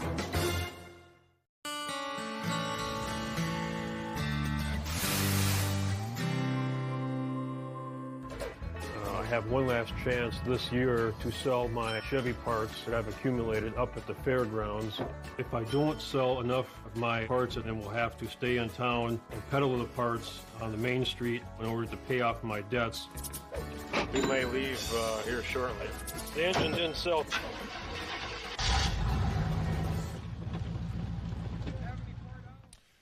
Well, that was Jeff at a swap meet trying to sell his engine. He did make $205 selling other car parts, but was unsuccessful selling the engine that he's been trying to sell for a couple of years. Now, today we're talking about family members that are described by their family as moochers. They refuse to get a job. They expect to be taken care of by others. Now, Janelle says she's fed up with her 38-year-old brother expecting their 91-year-old grandfather to support him for the rest of his life. Now, do you expect others to take care of you? No. But yet you allow them to do it, right? You're at your grandfather's house, so I have asked for assistance, and I've been turned down. I've been denied, and it seems like my grandfather has come through every time. Well, you seem able-bodied. I mean, yes, you're young, you're strong, you're intelligent. I mean, it seems like, I was saying the same thing to Richard. I mean, you could work. At this point, you just really feel like you don't need a lot of money, so why go out and get all engaged, right? Well, I do work. I'm self-employed. I just like being on my own, independent, doing that. What do you mean on your own, independent? I don't have a boss. I'm not getting up, like Maybe you say. Maybe you need a boss. Maybe you need to start with a boss. Start at the bottom and work your way to the top. Because this is what Janelle says, that your typical day, that you'll wake up as late as 5 o'clock in the afternoon. You'll ride your bike over to your parents' house and have breakfast at like 5:30. Yeah, it's not every day. No, but I know, one not time- every day. One time I called and That Mom you- said he's here eating breakfast, and I just looked at my watch. That you kind of hang out and watch cartoons. But see, here's the thing. This is the thing that I think you're not getting. I think that is absolutely okay if that's what you want to do. I mean, if wanting to be self-employed and, making $10,000 a year or something like that, if that's what you want to do, That's okay with me too. As long as you're not bleeding other people dry to supplement that. That's the thing. Because I've had friends that just, they just don't need much. As long as they got a T-shirt and a pair of tennis shoes and a fairly warm and dry place, I believe they're as happy as I've ever been. I mean, just some people are just that way. They're just not very into the rat race. And that's fine as long as you're not bleeding other people to do it. And if that's what you want to do, which seems to me to be way underachieving for your capabilities, but that's not my judgment. If that's what you want to do, no problem. As long as your parents and your sister, or your grandparents, your uncle, whoever, are not having to take money that they work hard for and give you so you can be bohemian. Do you see what I'm saying? I get that. So if that's the problem, why don't you pay your grandfather rent or go live in your van down by the river or get a place, out in the country or something where it's within your means and you're comfortable and you like it, and then you don't have anybody, you say you don't like to answer to a boss, then don't answer to your family either. Just don't ask anything of them financially and do what you want to do. Because like I say, you got no kids, you got no wife, as long as you're happy, what difference does it make? As long as you're not taken from other people. Okay. I mean, you see what I'm saying? Right. And then you can do whatever you want to do. Grandpa needs his house back. He's 91. He's got a tender heart, and his exact words to me were, "What is a tender-hearted grandpa to do?" And he just hung his head. And I just wanted to cry. He doesn't get the concept of tough love. But see, that's what I feel like my role has been. But take in this Grandpa situation. out of the mix. You can do that. I mean, you can do that. You can just take him out of the mix and just say, he's right. The guy's 91. He's tired. I'm not gonna engage him. You would be comfortable if he would say that, right? Yeah. Will you do that? Will you take Grandpa out of the mix? I will. But will it come back? Well, I want this cycle. I want him to get the help that he needs so the cycle can stop and he can be on his own and But he not doesn't want any depend- help. He doesn't need it. He's happy with you're happy with your life, right? Yes. That's fine. Then all That's you got to fine. do is just take, the thing to do is put up the wall so he stops taking from the family, And then if that's what he wants to do, you've got to accept that, sis. But it's almost like he's cut off from the family. Then he's doing his own thing. He's off and whatever. He doesn't think we approve of his lifestyle. He doesn't want to come around and be part of the family. You don't. I want us to be a family unit. I want to be unified. I want him to get the help that he needs so that he doesn't cycle, you know, back to Grandpa's. I don't have enough. It's just gone back and forth and back and forth and back and forth for years. We'll be right back. See, you don't control him. You know your brother. Today we've been talking about family members who are described by their family as being moochers. And you're saying you have a whole list of things that you want fixed about your brother, but the problem is he's not your kid, he's not your husband, and you don't have any control over him. And you want him to want things he doesn't want. Exactly. You want him to want to be involved with the family but not take from them. You want him to want to be more industrious and make more out of himself. Only if he wants to. And all of that. But frankly, you're pretty happy with your lifestyle, right? Yes. And I bet your blood pressure's about 80/60. Yeah, I don't easily get worked up. No. Pulse rate about 40. Yeah. You kind of standing around.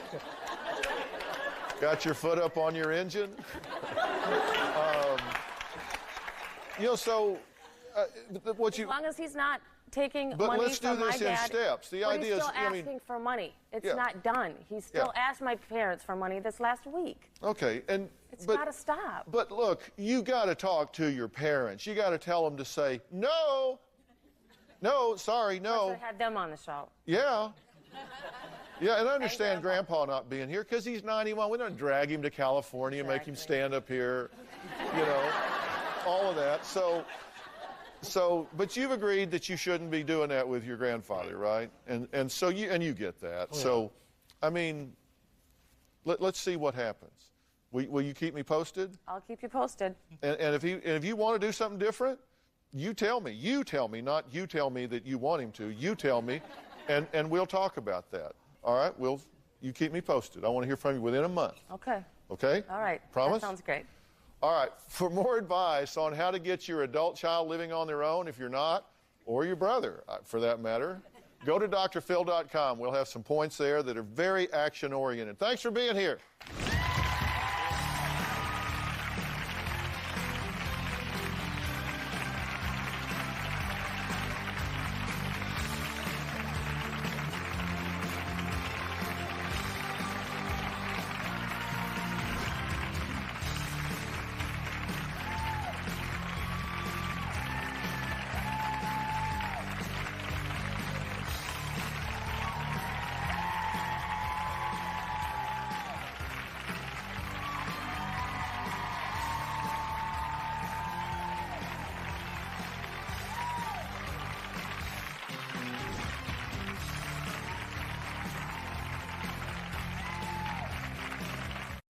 Today on Dr. Phil, did this mom abandon her family? I did not kick you out. They chose to leave. I feel they abandoned me. They've barely spoken in 12 years. How do you sleep at night? Do you really think this is the time to attack this woman? But in this reunion, I have never seen such self-righteous right fighters in my life. They're not afraid to speak their minds. I want to know if there's a mental problem. It could be genetic, so you could all be nutso. Let's do it. Why don't we stop all the drama, stop all the fighting, and let's go get you better. Here we go. Have a good show, everybody. If I can help get this family back on track, are you willing to do that? Ready, three, take. This is going to be a changing day in your life. Go, Dr. Phil.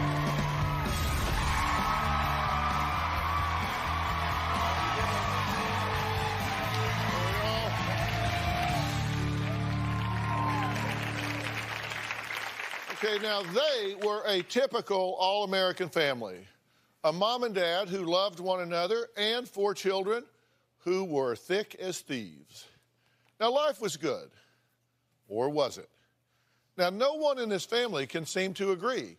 The divide started the day Mom decided to divorce Dad. Take a look. My parents divorced 12 years ago. My mom abandoned me and my siblings.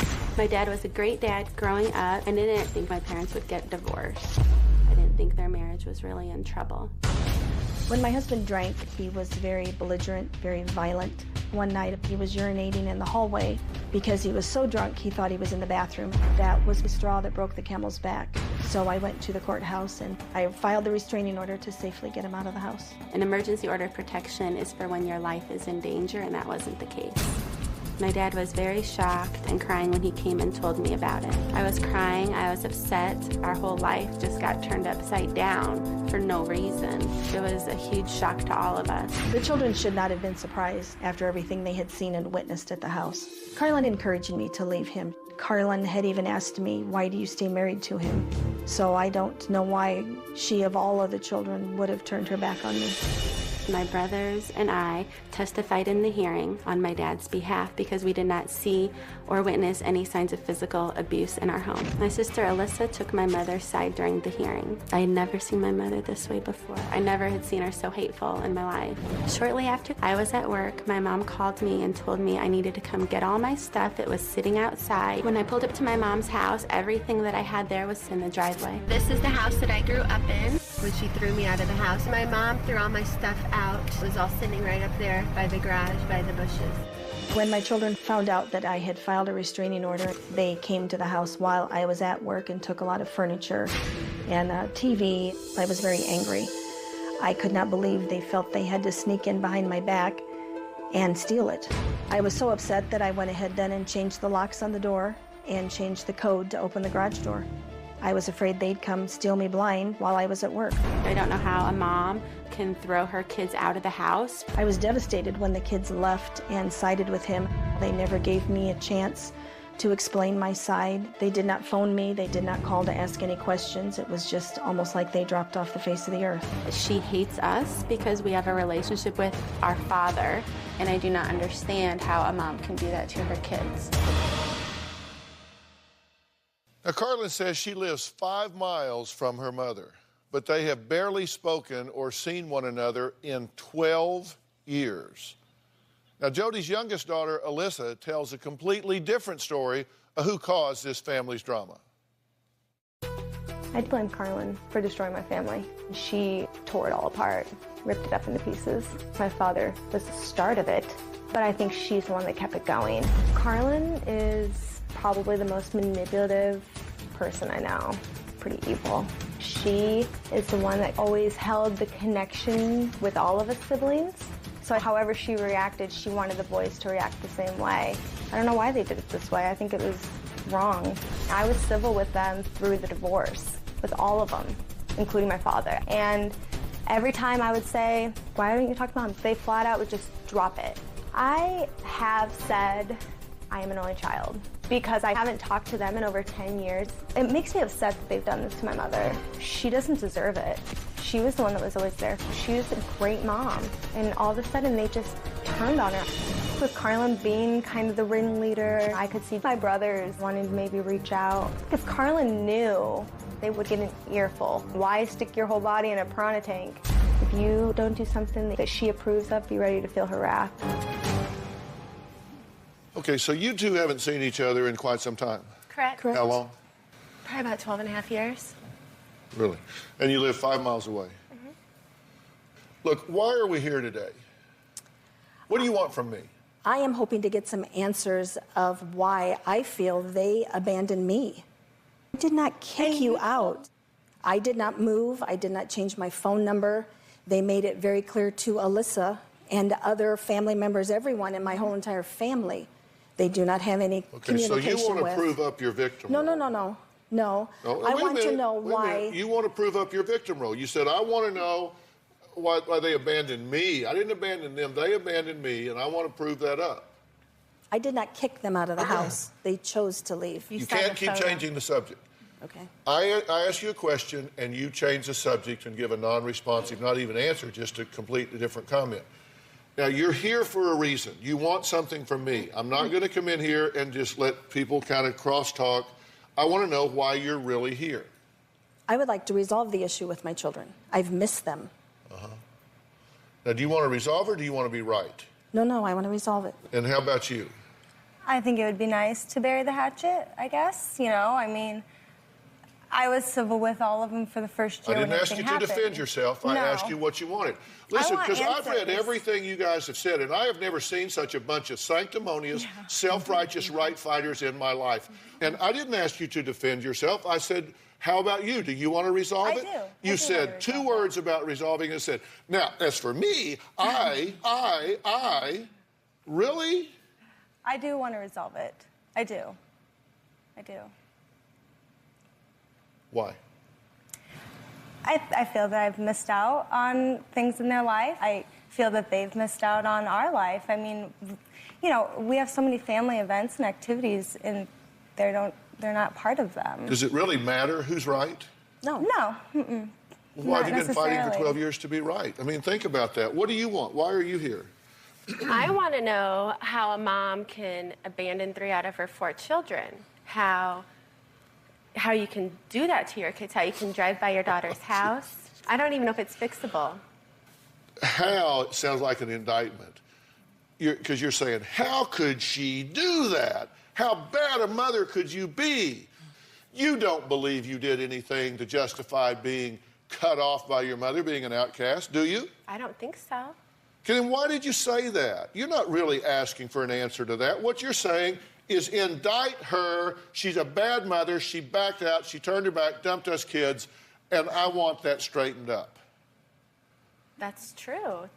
When I called her a year ago, she said, I said, Mom, she said, who is this?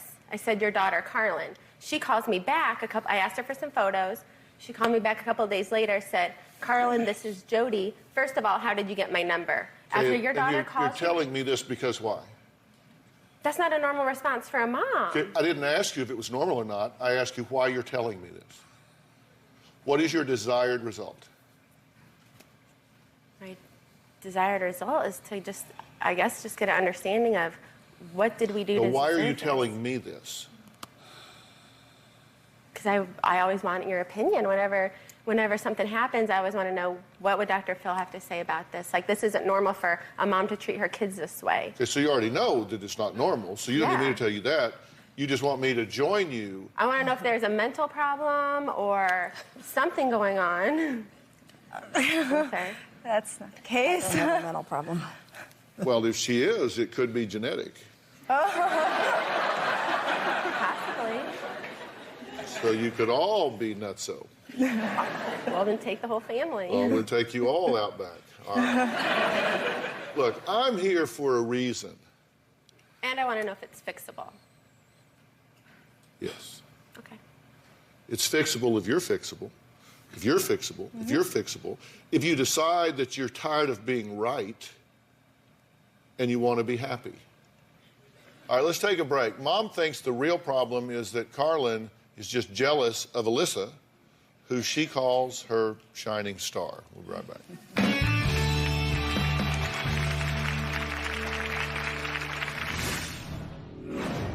Alyssa is my shining star. It makes me angry that they've abandoned Alyssa. She really did nothing to deserve any of this. Carlin and Alyssa were never real close when they were growing up. I don't think Carlin really liked her. She was often mean and picked on her. Carlin would purposely trip her or make her fall down. I assume now that it's because Carlin was jealous of her. Alyssa is my shining star. She's always happy, she's always pleasant, she's accomplished lots in her life. It makes me angry that they've abandoned Alyssa. If you really want to do this to me, you know, so be it. But she really did nothing to deserve any of this. Well, that was Jody, who says her eldest daughter, Carlin, is selfish, while her youngest daughter, Alyssa, is her shining star. So you're not proud of her? Oh, I am proud of her. How do you know? You haven't seen her in 12 and a half years. I do not know her as an adult.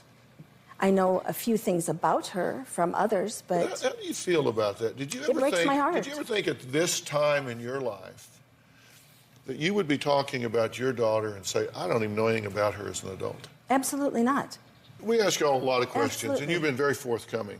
And I thought you were very honest and unfiltered, as were you. And Thank you. As were you, Terry. All of y'all were very forthcoming. So I got to pull an analysis of what descriptors you used for the two. Jody says her feud with Carlin started after the divorce, But it's hard to believe when you hear the way she talks about the differences between the two girls. When she's talking about Alyssa, she says, my shining star, always happy, pleasant, sees the brighter side of things, has such a big, bright, beautiful smile. You do have a beautiful smile. Thank you. Such a blessing to me and helped through the dark days. Always makes me smile and warms my heart. Always been very close, but divorce brought me even closer. Talk to her 3 or 4 times a day. When she visits, I just don't even want to let her leave. That's true. Yeah. But she has 4 kids. It's everybody's I know that. daughter you would want. I know that. Now, Carlin, you had a different set of adjectives for her. Very selfish and self-centered, always acted like an only child in a 4-child family, a princess, would never do anything to break a nail or a sweat, the boss of everyone. She was. When they were little children, they'd go out to play in the What yard. are you, her mini-me? Every time she says something, No. You said this all started with a divorce. I mean, you're describing her as a child, as being selfish, self-centered, a princess, boss of everyone. When they'd go out to play when they were little, she'd line them up in the yard and a couple of the cousins, and she would say, okay, today we're playing Care Bears, and you be Funshine Bear, and you be this bear, and you be this bear. She even told them what bear they had to be, and they all said, okay. We were kids I understand that, but you were always bossy. I know, right? Such a horrible person. How dare you? I wanted to be Fun Bear. Sorry. It's just showing a personality She was always bossy. trait. She was always in control and had to be the boss of everything. So? She just was. No, she just was. So, what's your point? They all followed her around and played whatever she wanted to play. Okay, is So that- she's always been bossy. Or a leader? That's yeah, maybe so. I don't know her as an adult. It's very sad. It's very sad. Wow. You got a divorce. I did. Thank God. And I don't know. I didn't know your husband, and I know that you have described him in some very unflattering ways. But I don't know him, but I do know you got a divorce. Divorce is very difficult on children. Yes, it is. You were supportive of her decision during the divorce, correct? Mm-hmm. You've been supportive over the whole way. You and your brothers were shocked by it, you say. the We were divorce. shocked. You were brokenhearted by it and shocked by it, We were shocked about how it started. right? And it bothered you, and there was a hearing for a protective order, Yes. and you sided with your father about the protective order because you felt like We it was... testified that the emergency order protection was untrue. There was no need for a domestic violence, restraining order, any of that. That was a shock. Why? Why was there no need We for never it? saw Dad hit Mom, punch Mom, never saw her with bruises. They'd argue, yes, but never physical violence. We never saw any of that. We never grew up with that. Okay. You did. We did not. You did grow up with that. Children don't really know everything there is to know about what happens between a husband and a wife.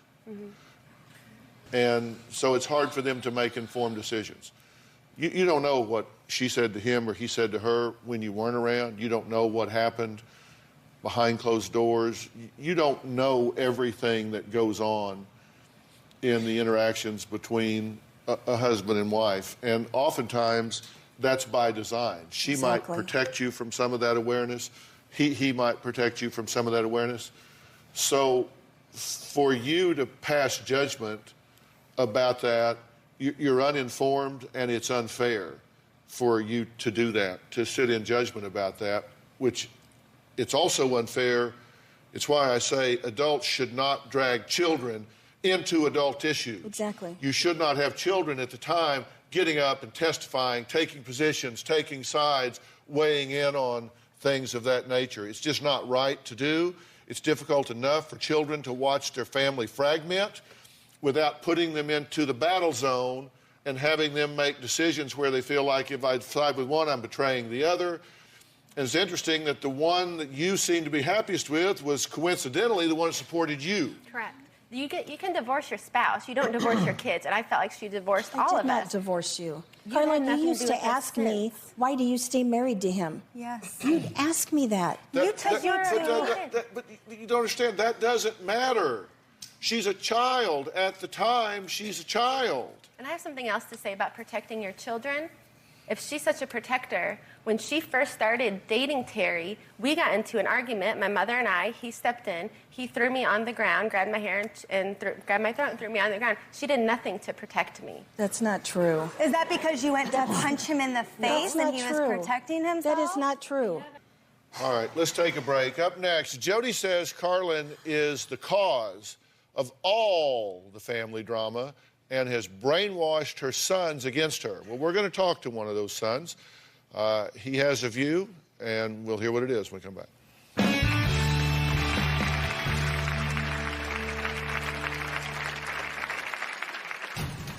I believe there are blatant lies being told here. My daughter Carlin, I feel, is the ringleader of the group. She rules what should or shouldn't happen, and the boys just follow her and do whatever she says. I think she is the main reason that they do not contact me as well.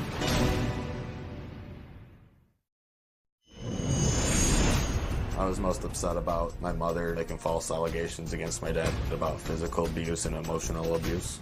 There was never any physical abuse at all. I went with my brother to the house to try to talk to my mother about the situation. She didn't want to speak to us and told us that we needed to get off the property, otherwise she was going to call the cops on us. My mother never tried to even explain anything at all. She had kicked us out of the house. I was completely lost, emotionally hurt. I had noticed a major change in my mom to where she did not seem like that person that helped raise us. She was different. She just seemed like an evil person. I've only spoken to my mother maybe twice in the last 12 years. My mother is a person that I no longer know. Blake, what do you want to see happen here? I just want answers as far as, why everything happened, why, she's never tried to get into any contact with us, because when my parents did get divorced, Alyssa, my brother, and Carlin, we all stayed close. So Alyssa, with her still staying close to our mother, she could have given our mother our phone numbers. You told me you didn't want me to give Mom your numbers. I never said that one bit. Whenever I would come over to see you guys or visit, and I would say, maybe you guys should go talk to Mom or something, or give her your number, and you guys would always say, drop it. No, we're not doing that. Yes, it is true, and you know it's true. No, it's you guys not. always did that, and it was so unfair. I tried so hard to keep it together with everybody, but you guys always just bashed everybody, and you refused to even give any information at all. And you know you refused to give information. Let me just ask everybody here, and listen, just make a decision about this. I've said that you are a bunch of right fighters. Now, I just timed your response to 37 seconds. Is that how you want to spend your time here today? No. Do you want to spend your time with me on national television justifying yourself about whether he told her or you told him not to give somebody their phone number? Is that really how you want to spend your time? I'm just saying, in response to his question, he's saying that we because you need to set the record straight. You got to be right about this, right? I am right. Okay, just so we got it. So you're right. No, I'm just saying he was saying that we never tried to contact him when in reality we're now passing 2 minutes. Keep going. They didn't want us. We can be talking about fixing things, but we're going to get you right. We're passing 2.5 minutes. Keep going. Okay, I'll stop. No, seriously, you want to be right. This is what you came for. I don't want to be right. You want everybody to know you're right when you go home. I guess I want to get clarification, because I think that there is a lot of he said, she said, which, and it was so long ago. Clarification is that what you said is right. I'm not saying I'm right. Yes, you are. You spent the last 3 minutes now saying you're right. I'm saying. Don't you hate it when I'm right? You are right. No. I can play the tape back and we can listen to it again. And you can get stopwatch and time it. I'm saying it's hard for me to listen to them say that she didn't contact them when it's a mess. It's hard. It is. It's hard for me to hear them say that when I feel like that they didn't want anything to do with her. They were mad from the beginning. They were mad. That was the thing. But here's the problem. This is a big room, isn't it? Yeah. You could fill it 10 times over with what you don't know about what you're talking about. That may be. It's not maybe. You don't know a damn thing about the dynamics of the impact of divorce and fragmented families on children at the time it happens. You know your experience of it. Right. But you don't know his experience of it. You don't know her experience of it. Listen, guys, come on. There's nothing you're going to say that is going to convince me that you as a mother are justified in not being a leader in this family and bringing everybody back together. You got a divorce. That's your decision. And it is your right to make it, and you do not need your children's approval to do it. You had to make a decision, and I'm not judging that decision. Have I asked you one question about that? No. I'm not asking you, was he really this way? Did he really do that? Did he really do the other? I'm not asking you about that. I'm not judging you about that. You had to make a decision. And what I know is your history, according to all of your children, those that are in contact with you now and those who aren't, is that you spent your life as a loving, devoted, and caring mother. Thank you, I did. That you nurtured him, that you nurtured his brother, that you nurtured her, that you nurtured her, that you sacrificed, that you did so much for your family. Agreed? Yeah, when we were Agreed? kids. Agreed. Nobody questions that. So I can only assume that if you made a decision to exit this marriage, that it was after careful consideration and deliberation. I question how it was played out with these children.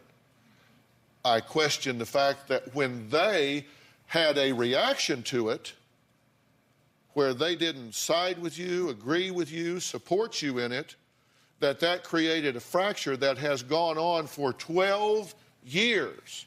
I made a list, just a partial list. This isn't an exhaustive list. It's just a partial list of what you have missed in the time that has gone on. 12 years of birthdays, Thanksgiving, Christmases, Easters, and Mother's Days. You missed Jordan's high school graduation. You missed Blake's wedding. You missed Carlin's 2 college graduations, Jordan's homecoming from Iraq and is going to Iraq, the birth of your grandson Andrew's surgery, the birth of a granddaughter, Liliana, Carlin's buying a house, Carlin's engagement, all of these things that you could and should be a central figure in have been passed because of a blow-up 12 and a half years ago. Are you kidding me? Oh, it breaks my heart. Does it make sense to you? Goodness, no, it's Then never why made don't sense. you lead this family out of this mess? I'd love to. I'm not talking to you right now. I'm talking to you. I'm talking to you. Why not lead this family out of this mess? I would love to lead him out of Why this not mess. forgive everybody for everything that's been done? Why not forgive yourself for what you've done? Why not ask forgiveness for things you may not have done? Why not just hit the reset button and start this thing over? You can't change what's happened. It seems to me that there comes a point where you just got to say, you know what? If, God forbid, you know what a fine young man you have here? I do. Contributing member of society. This is a really fine young man you have here. Can you imagine if, God forbid, something catastrophic happens to one of these children? And what you say is, well, they're now gone forever, and I spent the last 12 and a half years out of no contact because I didn't like what happened during a short period of time of emotional upheaval in our family that they didn't ask for. They hooked their wagons to our stars as mother and father. We ran it off in the ditch. Right. They got caught up in the crossfire. I didn't like the choices they made, whether it was abandoning me, turning their back, whatever you call it. And now they're gone. There's not a day goes by I don't think about him or pray for him. I've been wanting to know, how do you sleep at night? When you don't Really, you really think this is the I've time asked to that. attack this woman? No, I've asked You really that. think, given the rhetoric that we're embracing here and where I'm taking this, you think that the next reasonable comment is, how do you sleep at night, woman? That's what I had asked her before. She said that she's think about it. So I've wondered if she has. Every day. Every day. Coming up, Jody is closer to Blake's ex-wife than she is to her own son. We're going to find out why when we come back, and I'm going to tell you why I think this thing has veered off so badly. You're going to be surprised what I think the catalyst is.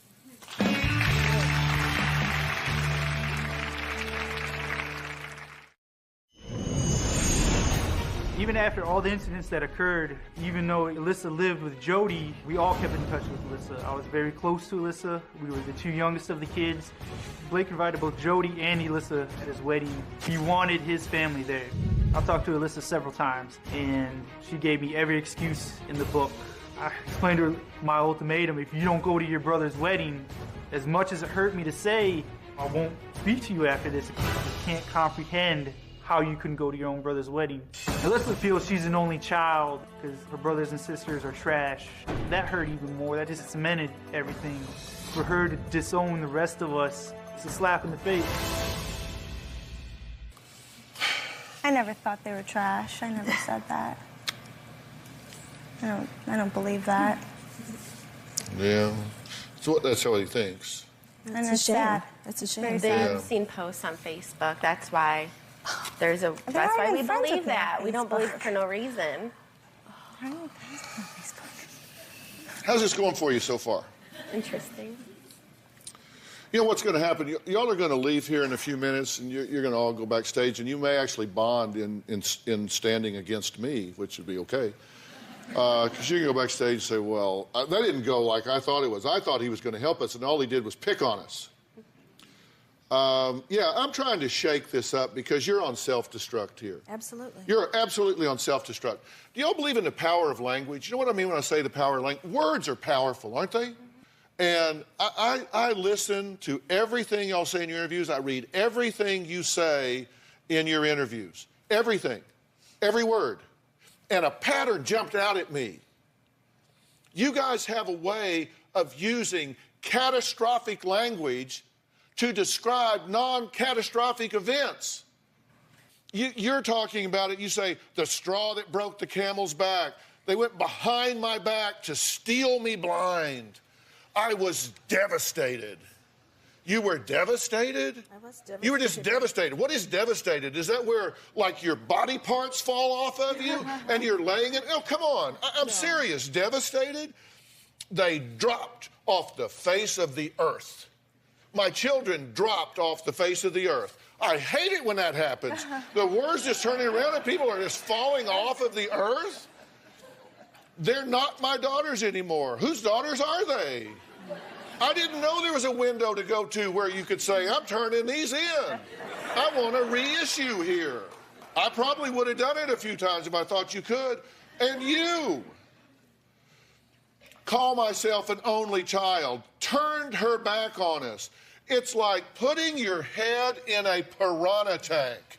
Yeah. Seriously? Have you ever seen piranhas attack a bleeding animal? They go after you. It's like putting your head in a piranha tank. You mess with her, you're going to feel her wrath. You're going to get an earful. It's torn all apart. They have just ripped our family to pieces, just ripped it to pieces. I mean, you just pull around, there's hair, teeth, and eyes everywhere. Oh, my God. They've ripped our family to pieces. They've turned on her. You are the ringleader. I guess. You are the ringleader. And your mom is dead to me. Turned our world upside down. Threw my things out of the house. I saw them stacked in the driveway. They looked like they had been neatly stacked in the driveway. It didn't look like they had been thrown out of there in a frenzy. They threw my brothers out. You can throw him out? I didn't throw anybody out. Blake says, kicked us out. She is an evil person. No longer knows who she is, like they couldn't pick you out of a lineup. Brothers and sisters are trash, he says. Jordan says it's like a slap in the face. Just a slap in the face. Come on. Guys, do you wonder why you're all so upset? This is melodramatic, catastrophic language. Calm down. Yeah. Calm down. You're not devastated. I was when it first happened. No, you weren't. No, you weren't. You remained vertical. You remained coherent. You could talk. You are now. I cried in bed for a couple days. But You were sad. I was sad. That's what it was. A lot of this is going to come back and be laid at your feet. Exactly. Don't help me, Jesus. I'm just saying, I agree with you. The last conversation I had with Carlin, she had phoned me and wanted to know if she could get photos I'd had of all the children as they were growing up. That was really all I had to hang on to, and I was not willing to give them up. They were the only happy memories I had left. They'd taken everything else. Carlin said, well, I am your daughter. And I told her, you're not my daughter. My daughter would not treat me this way. That was the last I heard from Carlin. Well, Jody says she doesn't consider Carlin her daughter anymore. Carlin says her mother is dead to her. Now, Jody... Can I correct that? Sure. I didn't say that she is dead. I said Oh, that... yes, you did. No.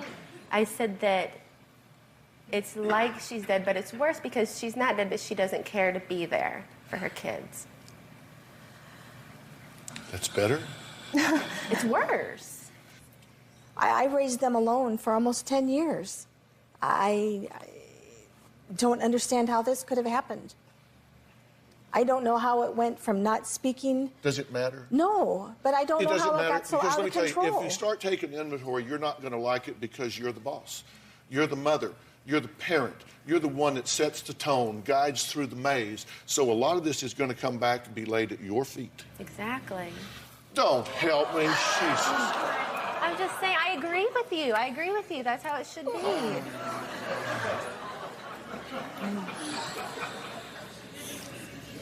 So how do we fix this? Or is it fixable? Maybe 12 and a half years is not long enough. You feel my pain? No, seriously. You have I agree.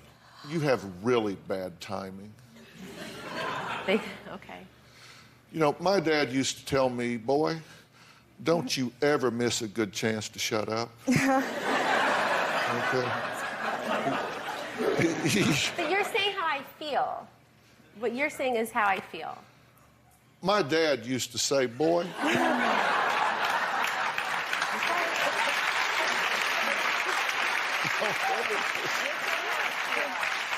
ever miss a good chance to shut up. Then what you should do is just bask in that quietly.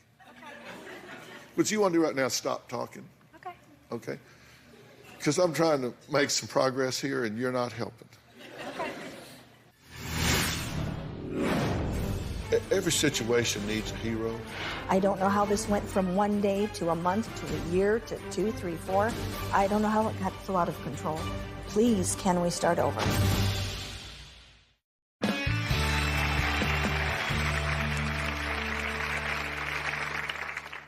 Let me tell you something. You don't know something about her? Absolutely. She has a really good heart. And she really loves you a lot. She even loves you a lot. And she misses you a lot.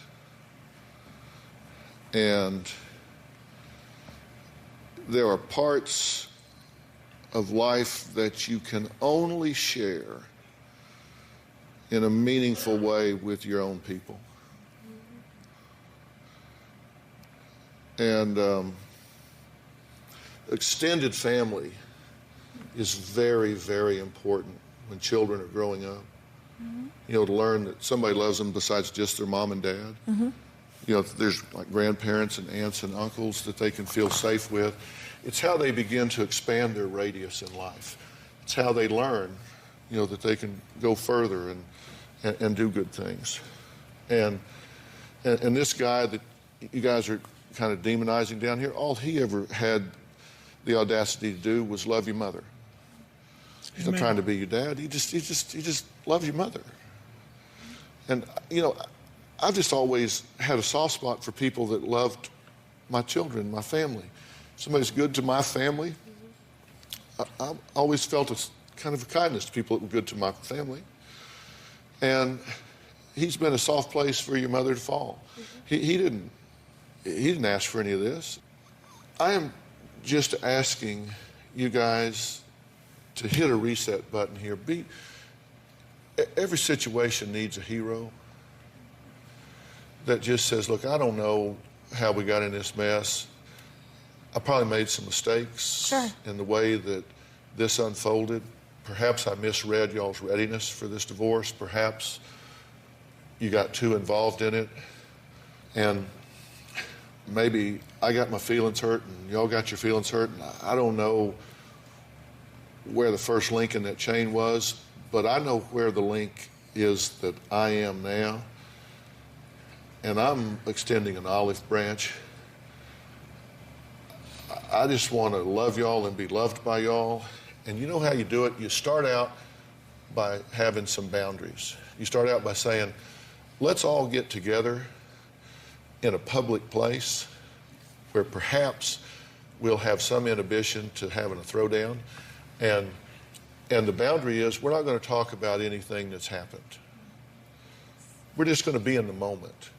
We're just going to be in the moment and enjoy each other's company and see the kids and just have a non-judgmental good time. And then we're going to try to build on that.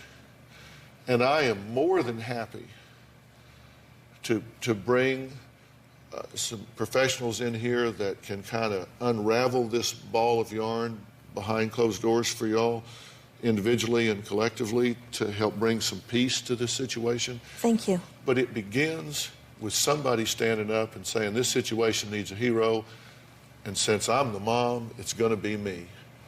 Because I say enough is enough. It's time that we start loving each other up again, and I'm going to be the first one to extend that offer. And that's my suggestion. Thank you. To you. Not because it's your fault, not because you have any bigger role into anybody else, although I believe you do because you're the parent, but just because somebody has to, and it might as well be you. Absolutely. I love you, Carlin, and I love you, Blakely, both. I never have not loved you. Please, can we start over? I don't know how this went from one day to a month to a year to 2, 3, 4. I don't know how it got so out of control, but I would like it to end. Absolutely. I want to end this, and I do want to end this. I want to end it. Will you accept that offer? Yes, I'll accept it. Will you accept that offer? I'll accept the offer. And just a step, I'm not saying just a step at a time. A step at a time. Fair enough? Yeah, it's fair. And I will get help to facilitate beyond that step. Thank you. Make sense? Mm-hmm. All right, coming up, tips for parents when talking to their kids about divorce. We'll be right back.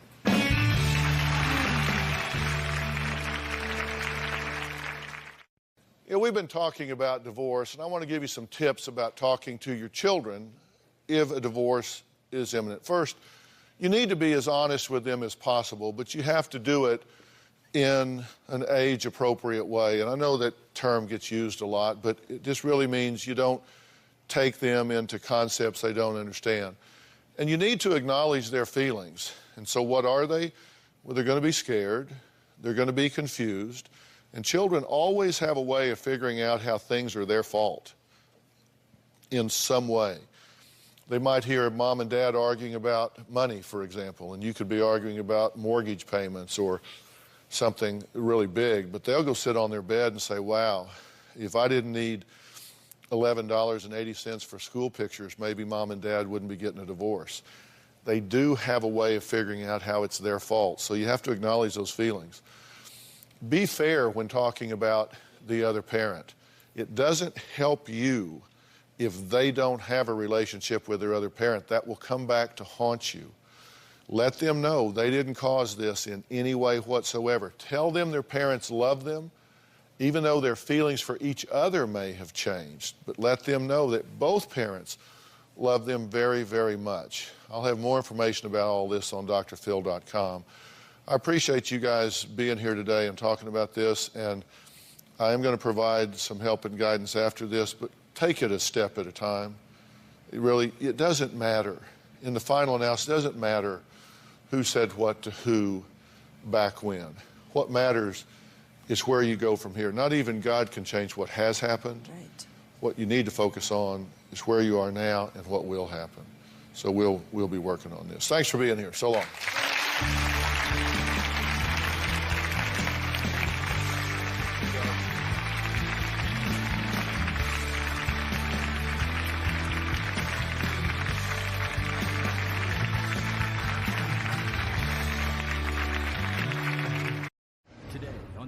Phil.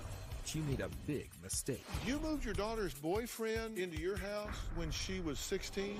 Now she's paying for it. They live like slobs. That house was like that. You sleep till 3 in the afternoon. Not true. Yes, you do. I mean, somebody tell me the truth. Plus, We have created a monster by never telling her no. She will throw tantrums. 13 and spoiled rotten. Do you cut up her food? Yeah, cut it all up. And she's 13?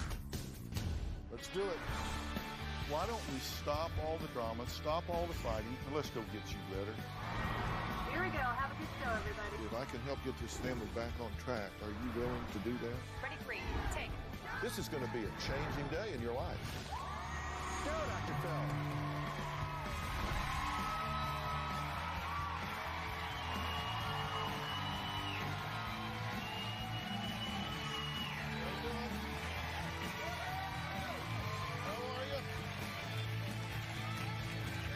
Thank you very much.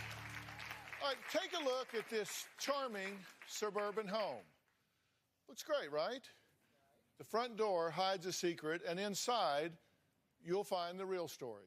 Boxes strewn about, an old mattress in the living room, dirty dishes piled high, filthy carpeting, holes in the walls. Ugh. Not a pretty picture. Sort of like a vacant house you'd expect squatters to inhabit. Well, my first guest, Tracy, didn't abandon her house when she moved out 6 months ago, and she didn't let squatters move in. Instead, she allowed her 22-year-old daughter, Ashley, to live there rent-free, where she sleeps all day and, according to Mom, freeloads all night. When the economy crashed, I downsized to an apartment, and my daughter and her boyfriend still live in the bank-owned home for free. Andrew and I are staying here because we can't afford to get an apartment right now. Ashley and Andrew are both moochers. I am not a moocher. It couldn't be farther from the truth. Ashley and Andrew are both broke. I pay for 100% of all of their expenses. I'm paying for all my bills. I think Tracy is trying to make a bigger deal of what's really going on. Ashley and Andrew don't pay for anything. Gas, food, toothpaste, deodorant, toilet paper, nothing. The only time I ask my mom for things is if I work for it. Supporting myself and Ashley and Andrew is financially draining. I'm not sure if I can pay bills because I'm paying their bills first. Ashley and Andrew swear that they've done everything they possibly could to get a job. I've been applying to many places and I just haven't heard anything back from anyone. The most frustrating thing is if Ashley and Andrew aren't working, they will sleep all day long. I don't know what else to do. I've tried the tough love thing, but I always end up caving back in because I can't stand the thought of my daughter not eating. I think my mom's making a very big deal out of this. Ashley and Andrew live in a fantasy world. I'm done. I can't take it anymore. Okay, now, we're going to meet those kids in a minute, but I want to get your point of view, and then we're going to get theirs, and I got a sneaking suspicion that they're going to disagree with your ideas here. What, you agree? Yes, I totally agree. But your view is what? That you're being taken advantage of? For many years. For many years. And that your daughter's a moocher and that she's exploiting you and her boyfriend too? They just expect everything. How did you get in this situation? I'm a single mom. She doesn't have a father in her life. I want to make sure that I'm the mother, the father, everything that she needs in her life. But now I look back and wish I wouldn't have done everything, given her everything that I did, because I did give her everything she could possibly want. And you did that why? I mean, was this a guilt thing? Yes. Because let me tell you, one of the reasons that I agreed to do this story is because it's a cautionary tale. It's a cautionary tale for parents out there right now that are parenting from guilt. I didn't give them the life I planned, so I'm going to buy them the life that I planned. They're going to have the clothes, the toys, the games, the cars, the trips, the whatever. I'm going to do that for them. That's exactly what I've done. So you think that's what you did here? I know that's what I did. Where are Lori and Todd? You guys are down here? Yes. Okay, because I'm going to be talking to you later in the show. And this is a cautionary tale, because your daughter's how old? 13. 13. And you're hearing her say some things that y'all say to yourselves right now, right? Yes. They have a 13-year-old daughter. That's about when it started. Yeah, and so you pay close attention. I'm getting to y'all. Now, Tracy returned to the house to show us just how Ashley and her boyfriend have, in your view, trashed it. But when she got there, Tracy was in for a surprise. Apparently, all it takes for her daughter to clean it up was a phone call that the Dr. Phil show was coming with some cameras. Take a look. Ashley and Andrew live like slobs. Ashley and Andrew will go 3 weeks without doing the dishes. Sometimes the house is dirty, but I mean, anybody's house is dirty sometimes. So I take care of the house. I'm always cleaning this house. I wouldn't even go use the bathroom. Hair on the floor, towels everywhere, clothes, dog pee in the corner. Disgusting. Ashley and Andrew have no cable, no TV, no telephone. It's very tough for me to go visit the house. It's not the house that I left. Looks a little different than the last time I was here. I don't see any piles of dog feces on the floor. I guess I should have called the Dr. Phil show a long time ago. House actually looks pretty decent. They do have a little bit of food in the freezer. Package of hot dogs and some ice. This is the pantry that I always kept stock full from top to bottom. Now there's nothing. It looks like they do have a few things in there. This one area is where they're confined to. They're in this room 90% of the time when they're in this house. They even have their own little fridge now, so they don't have to go down all the way down the stairs to the big fridge in the kitchen. We have a microwave, so they don't have to run all the way downstairs to warm food up. We have a collection of barn animals, 3 rabbits inside. They've obviously come through and made it look really nice for Dr. Phil. I'm freaked out because it's so clean and bare, but I'm also just wondering why she couldn't do this sooner. Why is it more important for her to make the house look nice for Dr. Phil than to make it look nice for the person that built it for her, which is me? Oh, okay, now, she's living there with her boyfriend, right? And he's here today as well. Yeah. Did he live in the house when you were there? Yes. When did he move in? Oh, probably 4.5 years ago. Okay, you moved your daughter's boyfriend into your house when she was 16? Yes. What the hell were you thinking? Seriously, I don't get that. I wasn't. Because I've raised 2 boys. Robin and I have 2 boys, and we raised those boys. And I think back to when either one of our boys were 16, moving a girlfriend into our house. Did that ever occur? We never had this conversation. Did that ever occur to you? Never, never. Under what theory would we have moved a little girl into our house? We would not have moved a little girl in for them. Maybe for me, you know, just to dress. Yeah, you would have loved to have had a little girl. But not for them. Never. I'm sorry. Tell me how that came up. He's 18. She's 16. I'm going to move him in. Were they sexually active at the time?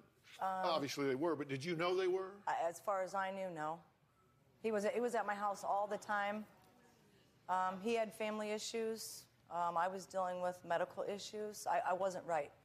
I don't know how to explain it other than it was the worst mistake I've ever made. I've regretted it every day since I did it. Right now, those 2 are living in this house we saw. Yes. And this house is in foreclosure. Right. They'll be homeless. Yes. Because they don't have jobs, but they do work for you some. Right. Okay? And by the way, they say you pay them sometimes and you don't pay them sometimes. They say you pay them based on your mood. And they're going to tell their side of this. And to get your side of it, if I understand this clearly, is you're saying, I raised a daughter that, by the way, seems to me to be a lovely young woman that seems to not have a lot of traction right now in life, is living in a very compromised situation, in kind of a vacant house, living in one room, just existing. And you're saying, I haven't equipped her to survive. And if I fell off the world tomorrow, she's ill-equipped. And I'm panicked at what would happen. Yes. Right? Very. So you're saying, so I admit that I didn't prepare her, so what do I do now? Right. Do I get it? Yes. We've got a couple coming up with a 13-year-old version of how you're describing your daughter, but If you would have told me at 13 that her boyfriend would be living in my house when she was almost 17, yeah, I would have said absolutely not. That's ridiculous. You don't do that. Yeah, well, wait till you hear this story.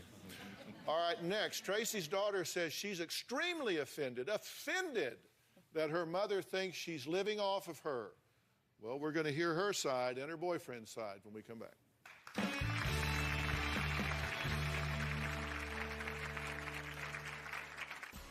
It doesn't make me feel good that my mom calls me a moocher. Growing up, I gave Ashley absolutely everything she ever wanted. The spoiling kind of ended when I became an adult. I don't know how to say no to Ashley.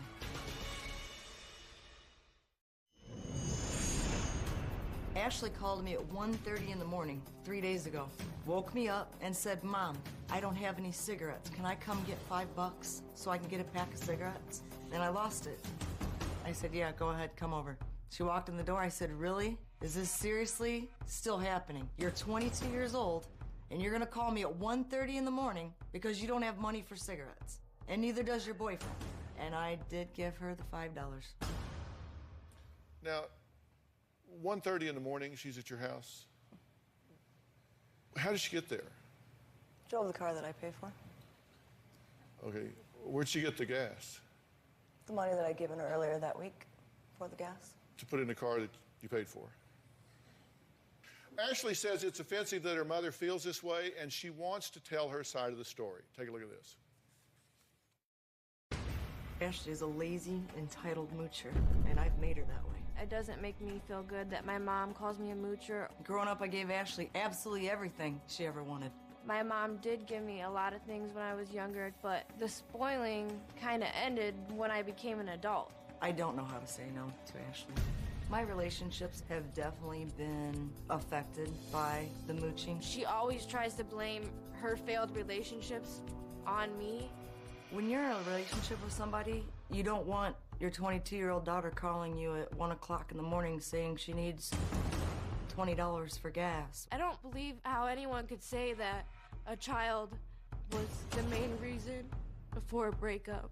I've had relationships end because they just don't want to deal with the daughter drama. My mom blames me for a lot of things in her life that she shouldn't. She doesn't want to take any of the blame. Okay, you've been watching so far, right? Yes. And what do you think about what your mom has had to say? It sounds to me like she's taken plenty of accountability and responsibility for this. I'm very surprised about a couple things that she said. Which are? That she felt bad for Andrew when he moved in and that he was having family issues because he was fine with his family. Well, what's your point? You're how old now? 22.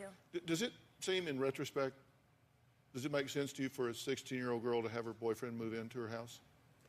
No. I mean, I wouldn't let my daughter do it, and I was very thankful that she did it. Is this a serious relationship you have with him? Yes. Yeah. And how's he doing on taking care of you and providing for you and protecting you and nurturing you and all the things that people do in relationships? Right now, neither one of us are doing very good, but he has had many jobs in the past, and he always took care of me when he had those jobs. But just right now, he doesn't. Right now, we're going through a pretty tough time. Mm-hmm.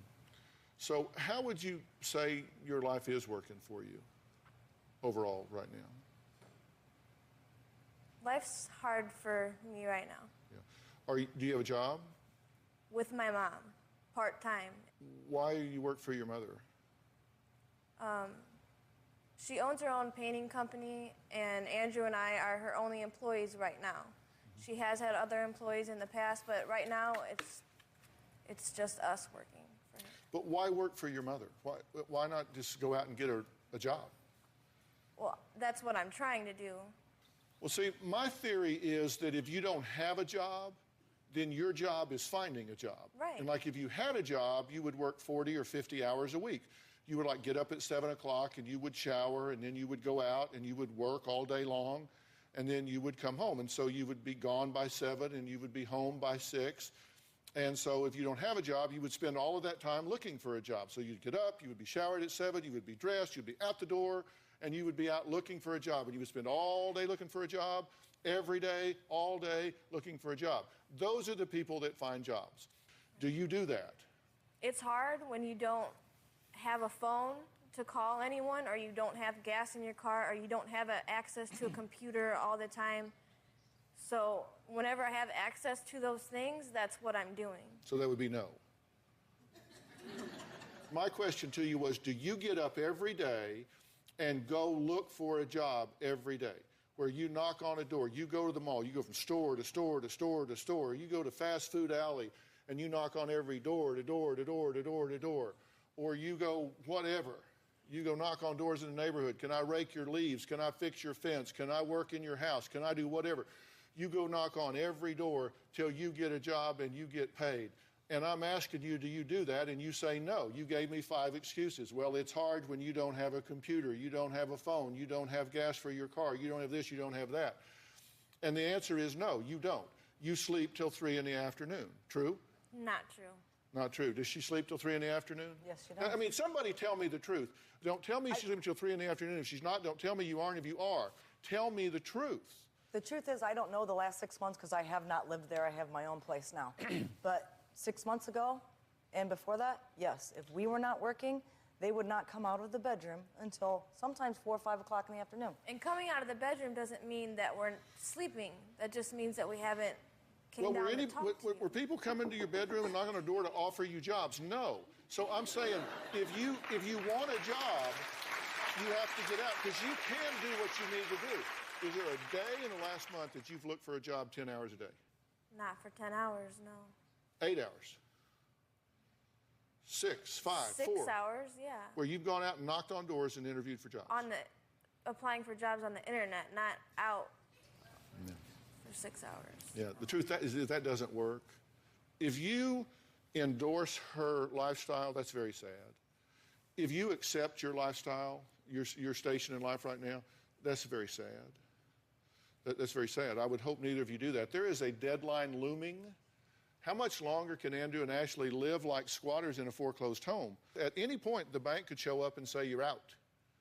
And if they have no job and nowhere to go, they become homeless overnight. It could happen before the end of this sentence. We'll add Andrew to this conversation when we come back.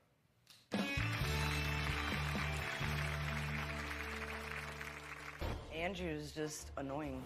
Everything Andrew does annoys me. I'm angry with Tracy. Her telling everyone else about how we're moochers. I want him to live up to the man that I want my daughter to spend the rest of life with.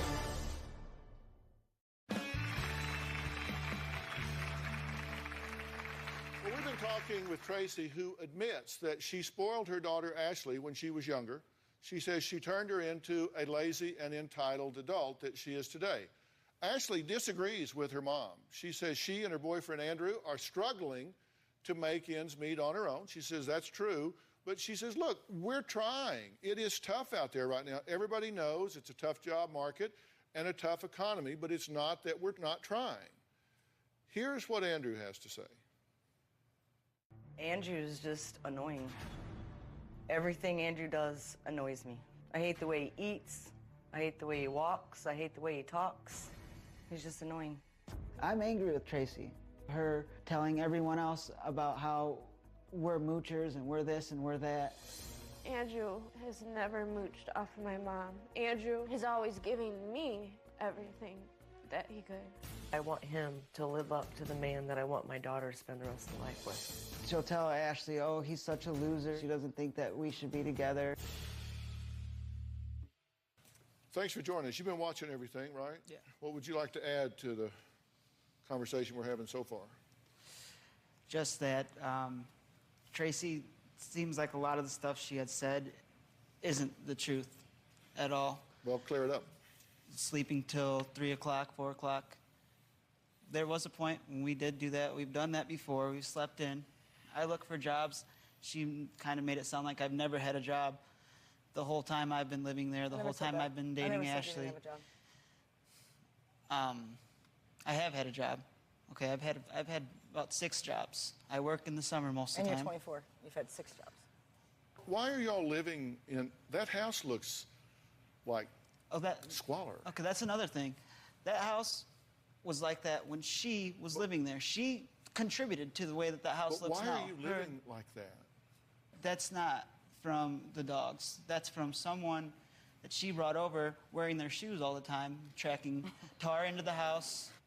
Yeah, oh, I don't care what that is. That's nasty looking. It does look yellow against the wall where dogs pee against the wall. We've had it shampooed before, but... I mean, they can't blame everything on us. I'm not saying You've that. I lived never there. said that the carpet was completely because of you guys. That's not the point of this. Okay, you have questions that I want to answer. Do y'all have any questions? No, I just have stuff that I feel like wasn't said. Like, I've worked with her so many times over the years that I've been with Ashley in the years that I've been living there. And when they work with me, it's great, but they have to be on time. No, you need to stop hiring them. Okay? That's called enmeshed. You're getting enmeshed in their lives. There's two. You asked me, what can I do? If they don't work for me, I'm paying their bills anyway, so at least I can get some work out of you the need deal. to That's why I stop do that too. Okay, now listen, you ask me and I'm going to tell you, and then you can either do it or not. I understand that. I don't control this. All I can do is tell you. You need to quit hiring these people because you're too involved. Yeah. There's other people to hire and there's other jobs to get. You're over-involved. You need to stop that. And you say, well, I might as well hire them because I'm paying their bills anyway. Well, here's good news number two. You need to stop that. Necessity is the mother of invention. And as long as you continue to enable the behavior that you don't want, it's going to keep happening. Now, you shouldn't have to come all the way here for me to tell you that, but since you did, I am. You need to stop hiring them and you need to stop paying their bills. Listen, two wrongs don't make a right. You said when she was growing up, you parented from guilt. It didn't prepare her the first time.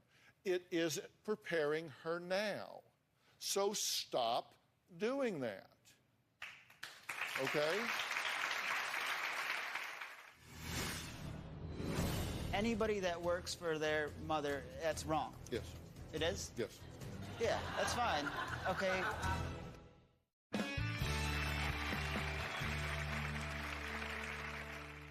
You're doing this for you, not for her.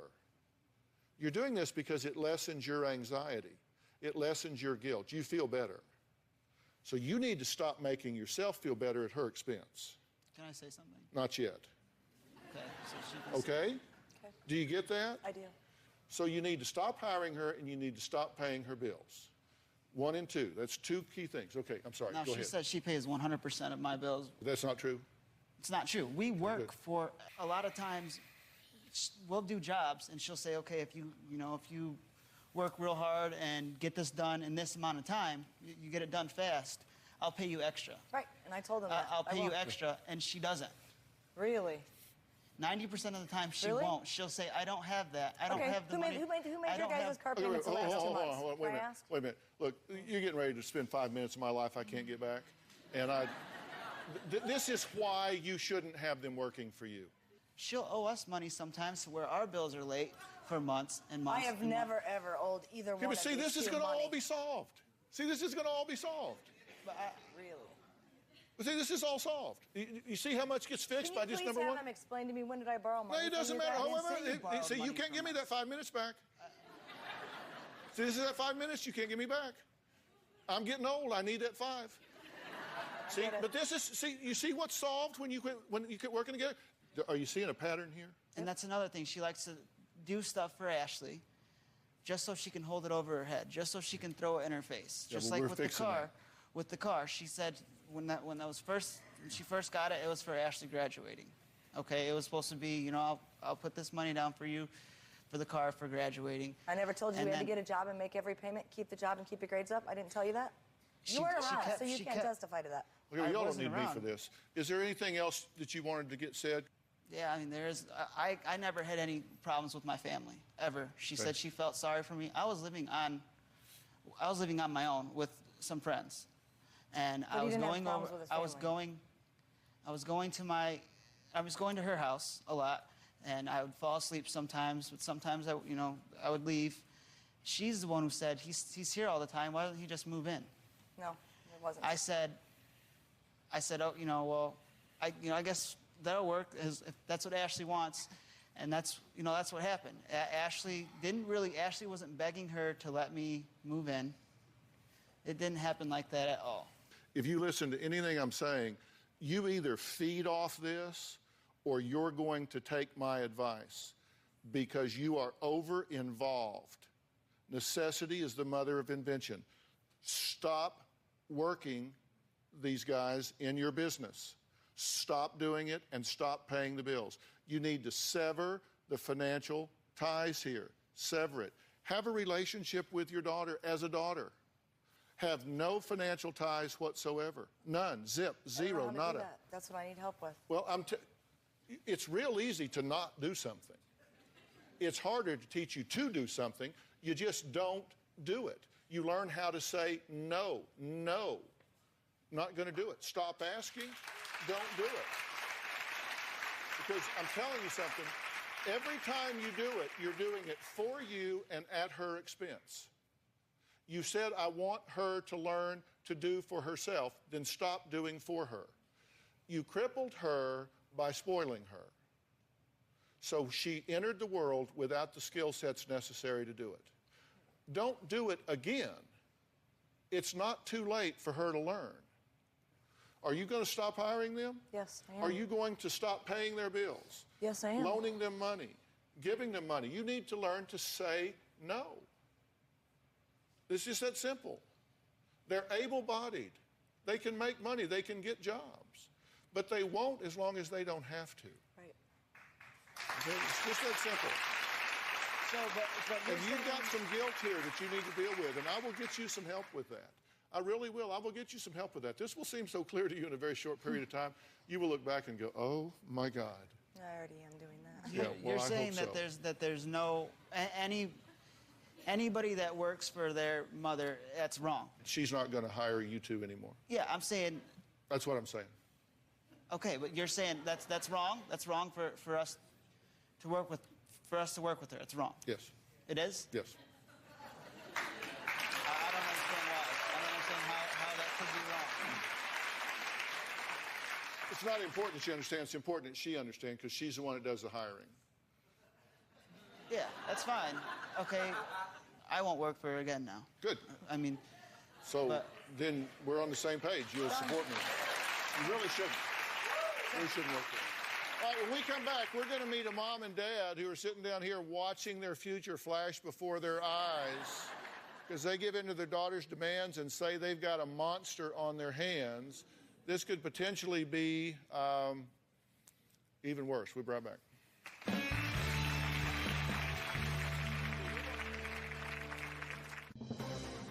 When my daughter doesn't get her way, she will throw tantrums, kicks, punches, fits, yell, scream. We spoil her rotten. My wife and I have both enabled her. Most of the time it is just easier just to give her what she wants rather than deal with all the drama. Well, Lori and her husband Todd say their 13-year-old daughter throws tantrums, manipulates them to get what she wants. They're fed up, but admit they are unable to say a critical word, no.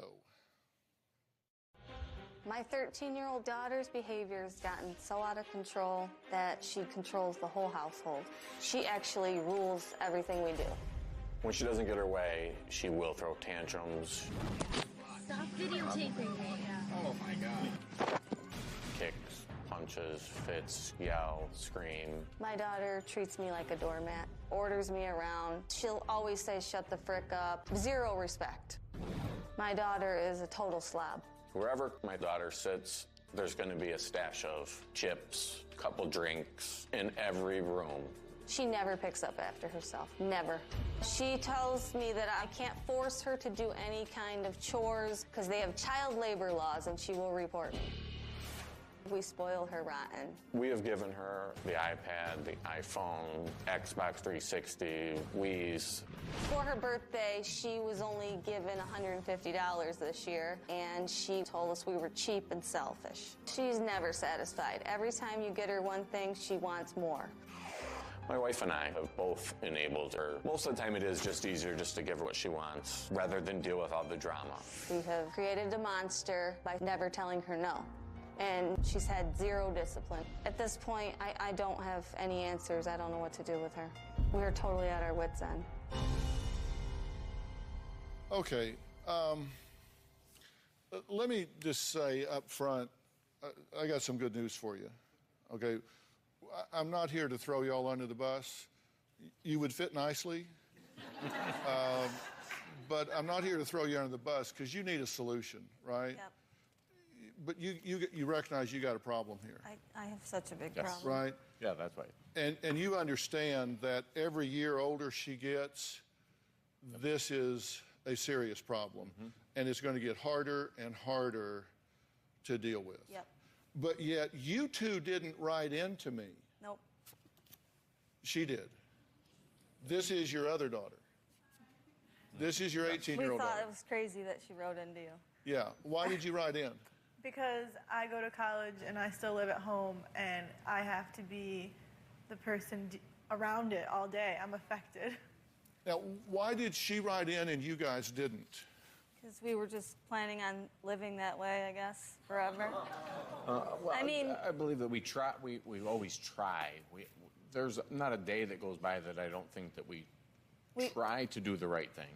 We got the tail wagging the dog here, right? We've got a 13-year-old, and by the way, we're not showing her face and we're not saying her name because she's a minor, and I don't think you hold minors up to ridicule because her behavior is so atrocious Yep. that it would be embarrassing. Correct. And you're letting her get away with this, right? We've got a 13-year-old child that is terrorizing and dominating 2 adults and an older sister. Yes. And she tells you to shut up 20 times a day. All the time. Shut the freak up. When you tell her you can't afford something, she just attacks you physically. She'll push me and call me cheap and selfish. Well, you fix dinner for the family, but she doesn't eat that. Right. You have to go get her something different, Right. takeout. Yes. Even for breakfast. All the time. You use coupons sometimes. Yeah, I never have till recently. And what does she call you when you use? A scumbag. Because you use coupons. Yes. Why are you a scumbag? Because you use coupons. Because she thinks that's just embarrassing and makes you look cheap. What did she do when you had your prom? She cried and complained that it wasn't fair that I had a day about me. That It's she always should be about getting me, some yeah. compensation for my joy. What did you give her for her birthday? This year? Yeah. $150. And she's 13? You give her $150? And I assume she was thrilled with that. That Not at all. that was the worst birthday. That was the least we've ever given her. So when she was 12, what did she get? An iPad. No, that was the the year before. We Oh, took so her she's to, 11, she got an iPad. Yeah, that was when they first came See, out. Dad, we you're took her putting to yourself in a Carlos corner. It's a hard Bakery. act to follow. We gave, It is what it is. We gave her No. $300 cash and took her to Carlos Bakery in Hoboken, New Jersey, For a cake. for a cake. Yeah, so when she got to 150, what did she do? She just wasn't happy. And she cried. cried and she kept asking for more. And She ordered dresses. She ordered dresses at the end of, it was September, and that, dresses that she would not be able to wear. I kept saying, well, you're not making any sense. Do not make that decision. You're only having $150. You buy something that you're not going to grow out of by next spring when you go to wear them. They're not going to fit you. You've wasted your money. I don't care. That's what I want. It's my birthday. I'm going to spend it on my money. it's Whatever I not want. just money. It's her personality. It's the way she... So what happens when you do discipline her? Do you ground her? They We say try. they're going to, and it doesn't last. They all talk, no action. So do you ground her? Yeah. What does she do when you say you're grounded? No, No, I'm not. not. Just No, She not. said, yeah, whatever. Nice try. If I'm doing the grounding, I try to do it in short. You're grounded for 2 hours from the television for little things, for the evening. There's no big punishments in that sense. It sounds different as you're saying it, but it depends on the situation. Yeah. Now, let me see if I read this right, because sometimes I think maybe the computer spits out things that could not possibly be correct. Do you cut up her food? I didn't even realize I was doing it. Honestly. And then I just thought about it one day. I'm like, you're 13. What am I doing? You cut up her food. Cut it all up. I butter it. And now I know that's crazy. When did that hit you? That hit me about 1 month ago. And she almost died when I said I'm not cutting it. She said, "Why are you stopping that?" I don't know how to do it. It's true. Obviously, we're here because we know that we're not using the right Yeah, this is so skills. embarrassing. I need help. I don't know what to do with her. Okay. Well, okay, we're going to take a break. And when we come back, I'm going to tell you something that's really going to upset you. I'm sure. And then I'm going to tell you what to do about it. Okay. All right, we'll be right back. Okay.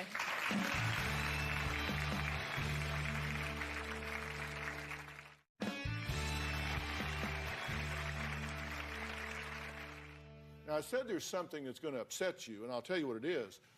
She's close to being in violation of school requirements in terms of her tardiness, and so the truancy can kick in. Yeah, I know. Right? Okay? And what's going to happen is the school's going to report this, and basically what can happen is they can investigate this, find out what's going on, and you two can be found guilty of child abuse. And let me tell you why. Negligence is child abuse. And if you are unable to get your child to comply with the educational regimen because they won't go to school, you can't get them there, that's your fault, not the child's fault. So they can come down on you guys. So she's now putting you in harm's way for negligently parenting this child by not getting her where she's going. You don't want that trouble. No, I know. This kid has to get involved. Look, here's what's happening here. You've got a really tall 2-year-old. You've got infantile tyrant here. You've got a tyrant that is just giving you hell. She's just gotten taller. But the level of development is still very infantile. Yeah. It's very demanding. Right. I want what I want when I want it, and I want it right now. Yep. So this has to stop right now. I don't know how to do that. Well, you're going to learn how to do that. We do talk about it. I mean, if we were able to ask and honestly say, my wife can, verify that it's been a major concern of mine for years that I've asked and would say to her, we've got to stick together. Once we make a plan, let's stick to it. I'll leave the room and she'll have changed that policy. That's no longer, well, Mom said I could. Yeah, well, it's hard for, no excuses. That's what happens. This is not your daughter's problem. It's our problem. This is a family problem. Definitely. She's what we call the target patient. She's the squeaky wheel. But this is the family's problem here. Sure. Because she wasn't born this way. She's been shaped into this. Yep. You've been caving for a long time. Oh, yeah. And it takes a whole family to create this kind of dysfunction. And we could take her off and say, okay, you're going to have to straighten up, you're going to have to do this, you're going to have to do that, you're going to have to do that. Then we could put her right back in this dysfunctional family situation, and it'd go right back to what it was. Right. You have to change, or it's not going to get any better. So there has to be a family intervention here, or this isn't going to get better. You've got to grow a spine.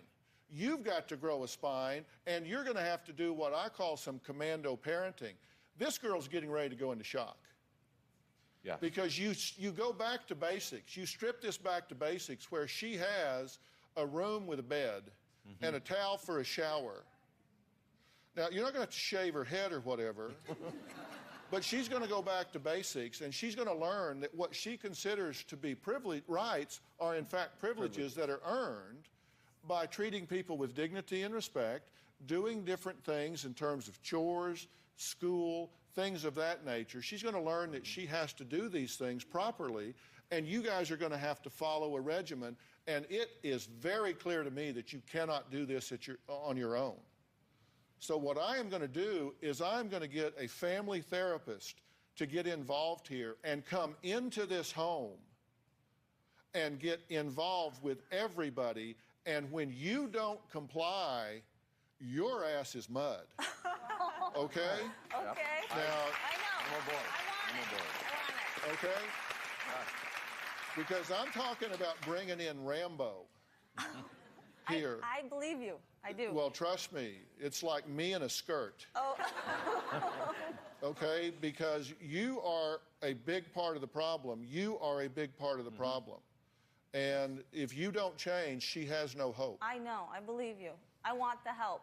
And we're going to turn this kid around where she takes some pride in herself and what she earns and can take some pride in. Okay? Yes, all right, definitely. fair enough? Yes, thank you All right. so much. All right, next, I'm going to tell you 3 things you need to do to keep from spoiling your child to the point that they don't develop the skills they need to go to the next level of life. We'll be right back.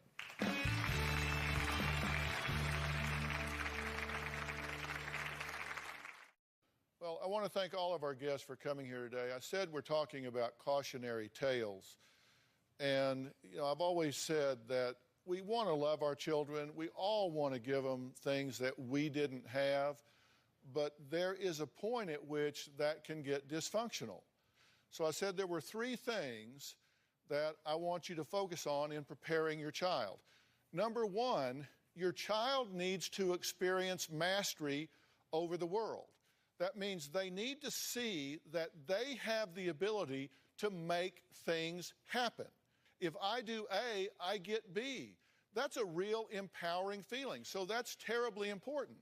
Number 2, they need to observe themselves recover from disappointment or failure. If they try something and it doesn't work, and they go, wow, I bounced back. And number 3, they need to recognize the power of giving. Think about that when you're looking at what you're planning for your child. Go to drphil.com. You can find so much more about how you can give your child the tools they need to be a success in this world. Thanks for being here. So long. Thanks, guys.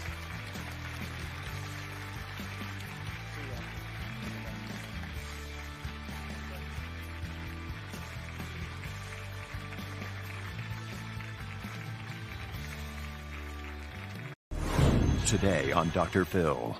They say that you're involved in threesomes with your boyfriend. They say that they have seen you covered with hickeys. They whip each other, spank each other. Is this a fetish group? They claim their sister has a secret sex life. You're posting pictures of your body beaten and bruised. And she needs an intervention. I truly despise the person that Kim is today. They say that there are orgies at group meetings. Absolutely not. My niece has told me that she hears whipping sounds coming from the bedroom. My daughter is not exposed to this. I hate whips. But paddles? You're okay with paddles but not whips? Yes. When I hear my niece telling me stuff. What is the most disturbing thing she's told you? Let's do it. Have a good show, everybody. Here we go. I hate to see people suffering, and you've hurt long enough. Stand by, Dr. Phil. I'm going to get you the help that you need. In 5, 4, This is going to be a changing day in your life. Go, Dr. Phil.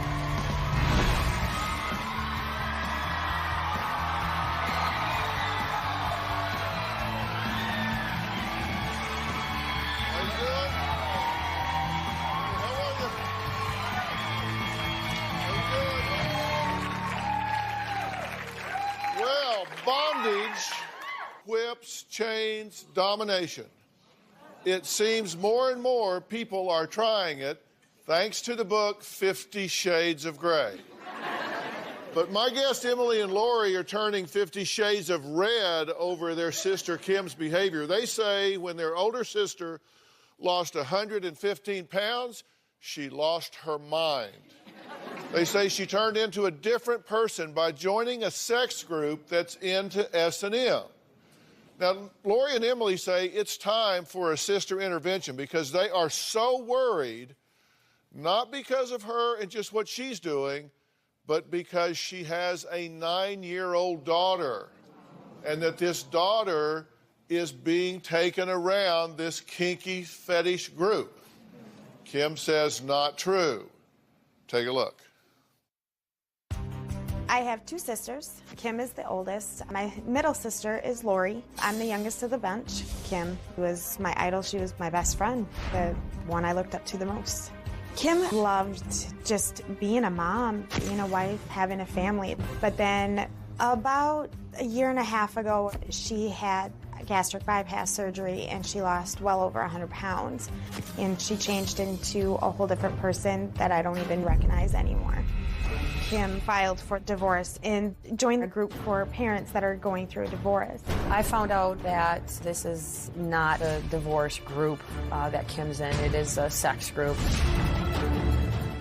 This group, from what I have learned about it, it is about people that have sexual fetishes, and they basically perform those fetishes on each other. They whip each other, spank each other, sometimes with paddles, just very aggressive moves that leave markings on your body and could really hurt you. Kim's priorities right now, I think, are herself first, the sex group, and then her daughter. Kim started referring to these group members as her family. She said she doesn't need her blood family anymore, that she's found people that accept her for who she is and what she is. I think Kim thinks that she's doing nothing wrong. She thinks she's a perfectly normal, everyday, average mother.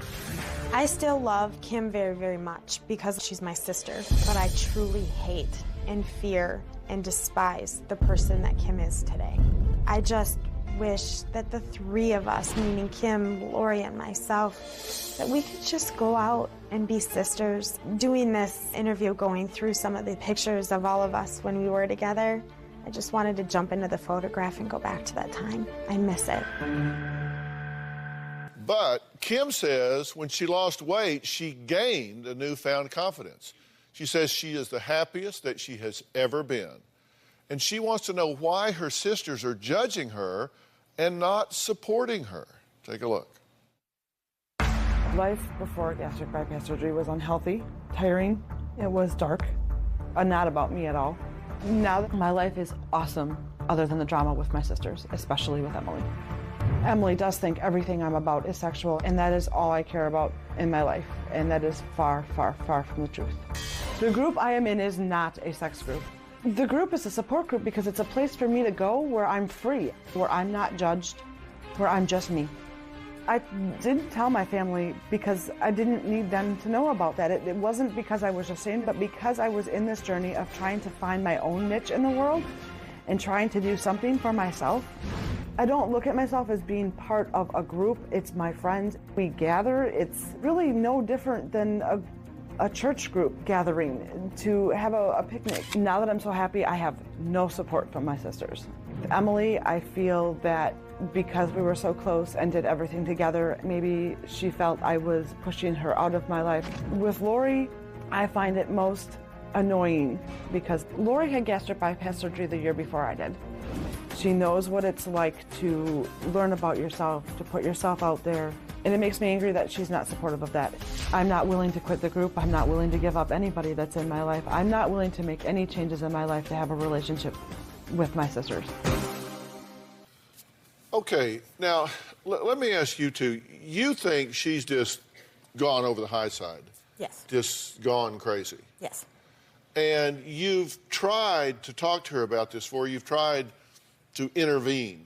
Yes. A few times, right? Mm-hmm. She says that whenever these things happen and they've tried to intervene, which you threaten her. You threaten that you're going to keep your daughter away from her, that you threaten you're going to spread rumors about her, that you're going to say that she's involved with all these terrible people and terrible things.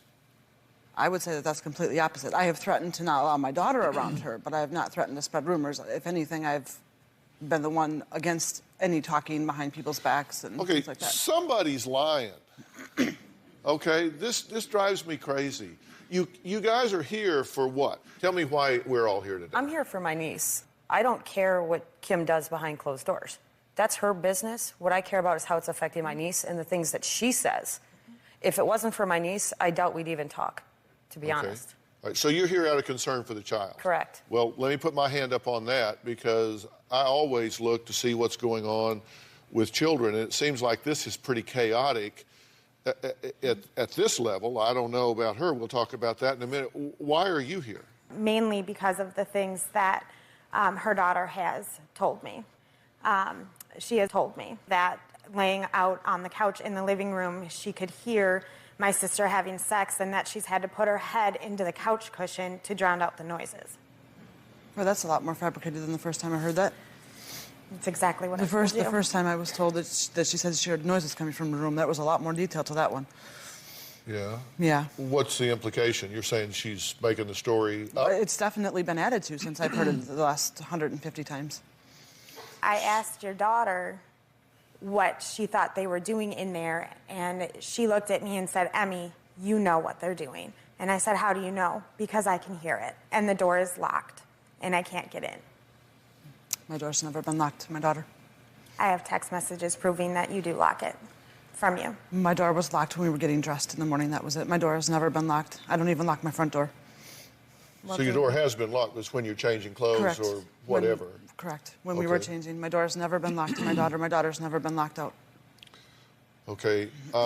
They're concerned that you're involved in this, to use their term, kinky sex group, fetish group, whatever it's called, the group, and that you thought it was a divorce support group. Correct, because that's what she was telling everybody that she was in.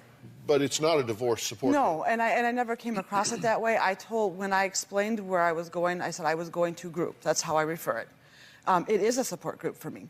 I have made connections within the group of friends that have been going through a lot of the same things I have been going, including being divorced, being a single mom. Including married people who are still currently married. Okay, is this a fetish group? Everything that I do is with one person. It is private. How does it get on the internet? That's not private. I have posted a few pictures of your private areas beaten and bruised.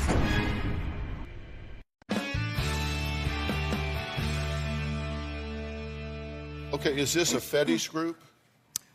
Sure, there's people into it with fetishes. It can be known as a fetish group, sure. Well, I'm not Yes. judging it. I'm Yes. just asking. I mean, if there's nothing wrong with it, We do discuss fetishes, yes. you do more than discuss them. I do not know. You don't. No. Okay. What about all 'cause- those pictures on the website? Those were not done. That's the misconception that my family has. My family thinks... Well, let's clear it up. Okay.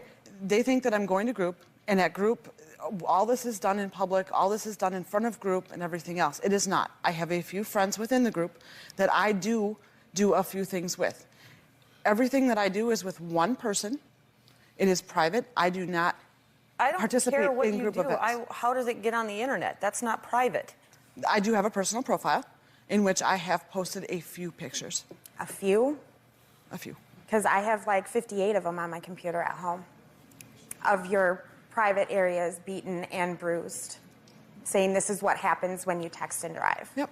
There was one of my backside, correct. According to your sisters, and I'll just tell you, because this is what concerns me, and then I want to talk about what you say about this. They say that you're involved in threesomes with your boyfriend who stays there, Absolutely not. and that your daughter is there. My daughter is there. My boyfriend has and stayed if there. threesomes are going on with people from this group and your daughter's there, then I would be concerned about that. I They would be say too. that they have seen you after these meetings where you just talk about fetishes, you say, but that you've been covered with hickeys after a group meeting. No. I've seen you covered in hickeys coming into Not work. from a group. We had a conversation about that not that long ago because you were like, everybody thinks I'm a slut, and I told you walking around with all the hickeys on your neck. I said you look like one, and you said, yeah, I know. They I say can have hickeys. that there are orgies at group meetings and at home while you were living with your husband, but he wasn't involved in them. Absolutely not. Group meetings are held at a public place. It is conversation. There's nothing like that that could legally go on, first of all. There's never any event or anything that I've ever participated with in my home. It's never been brought to my home. They say that you're having sex with 5 or 6 group members, that the group sex with random people from the website, it's unprotected, that you're posting photos of your bruised private parts, and that you're involved in needling or threading where part of the sexual interaction is to penetrate your skin with needles and pull thread through. None of this is sexual with anybody else but my boyfriend. I have never had sex like that, and I never would. Stacey I'm monogamous. wasn't even in the picture when those pictures were posted. But So I've never had somebody else Are sent you those telling to me you've seen pictures of her with this needle? Correct. It was a purple corset that was across her chest And and, it on wasn't her a needle, back. it was a staple. You've been stapled? Correct, with medical staples. It was a ribbon that was put in corset style and attached with medical staples. That you've been tied up in ropes, wrapped up in ropes? I've had ropes and knots on my arms. I don't like being completely restrained, so I've never been completely tied up. And wax dripping, and I've yet that to do that. scratching you until you bleed. I have. I've been scratched. If people scratch you till you bleed. And then whipping. No, I hate whips. But paddles? Yes. You're okay with paddles but not whips? To some degree, but not to the degree that most people do. No. Okay. And again, that's not a group setting thing for me. It's Okay, very but private. you saw pictures on the website where she had been apparently punished, spanked. Correct. So, and listen, I'm not judging this. I'm just wanting to clarify it. It's absolutely fine. And you say you're very dominant in your life, and so you enjoy playing submissive. I do. Is there a couple's house that you go to and play a submissive? I don't go to a couple's house and play anything. Do I do their dishes for them? Enroll, yes. That sort of thing. What do you mean enroll? If you want to talk submissive, that's as far as it goes for me. They're referring to that because on our profile you pick a category or whatever that you fall into. That's where I fall into. I'm not dominant. I'm not any of the other way out there categories that I don't get into. So that's what I choose. I don't do a So whole you go lot. over and do their dishes and... I go over there and have barbecues. I go over there and have fun. Occasionally I'll do their dishes. I'll make a pot of coffee, that sort of thing. But you say enroll. If you want to talk submissive, yes. They're referring to that because on my profile it does say that I sub for somebody. Yes, that would be them.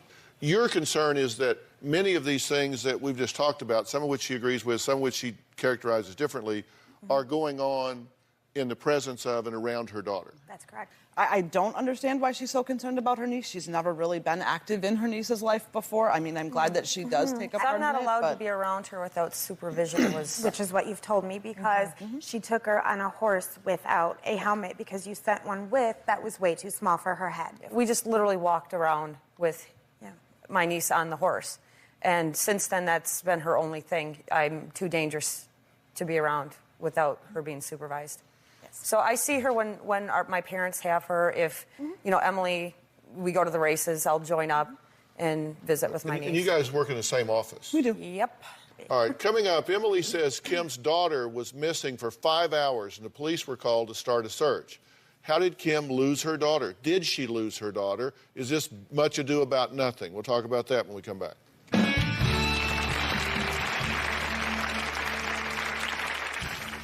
My 8-year-old niece has told me that she has heard sex noises coming from the bedroom and whipping sounds, and that they're so loud and so odd. She's very scared.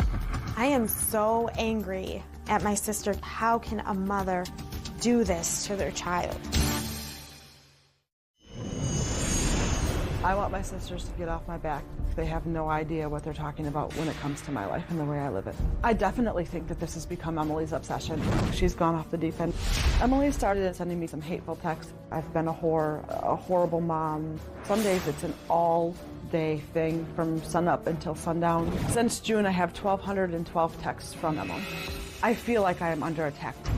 If it doesn't stop, I'm close to having to do some sort of legal action to keep her away from me and my family.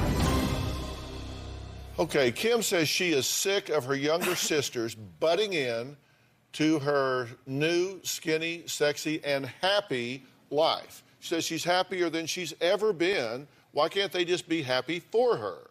But Emily and Lori say they must intervene because Kim's priority has gone from being an attentive parent to being a member of a kinky fetish group that pushes everything else to the side. Take a look. My 8-year-old niece has definitely changed dramatically in the past year. She went from being a fun, loving, energetic kid to somebody just feeling empty and lost and scared.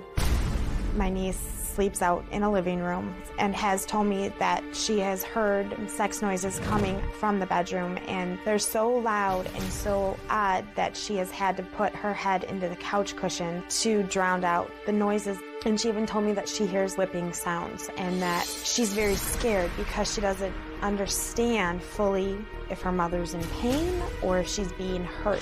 When I see my niece, I see neglect. Emily and I have called CPS on Kim twice. The past year, my niece has put on quite a bit of weight. Her teeth are not brushed every day. There have been times where you can definitely tell she had had an accident because you could smell the urine on her. Every doctor that my niece has seen says that her having accidents it's behavioral. About 8 months ago, my niece was missing for about 5 hours. When that happened, I kind of thought it was a blessing in disguise once I realized she was safe, because I really thought that would have snapped Kim out of this, but not a thing changed. I am so angry at my sister that I could just scream and yell at her. And there are days where I do want to smack her in the face because of what she's doing to her innocent child. How can a mother do this to their child? Okay, what's your response? Oh, honestly, Dr. Phil, all I can do is laugh. They have no idea. My daughter was not missing for 5 hours. She was missing for 3. At the time, we had an arrangement with the little girl that lived up the street, literally bird's eye view. You didn't even know her parents.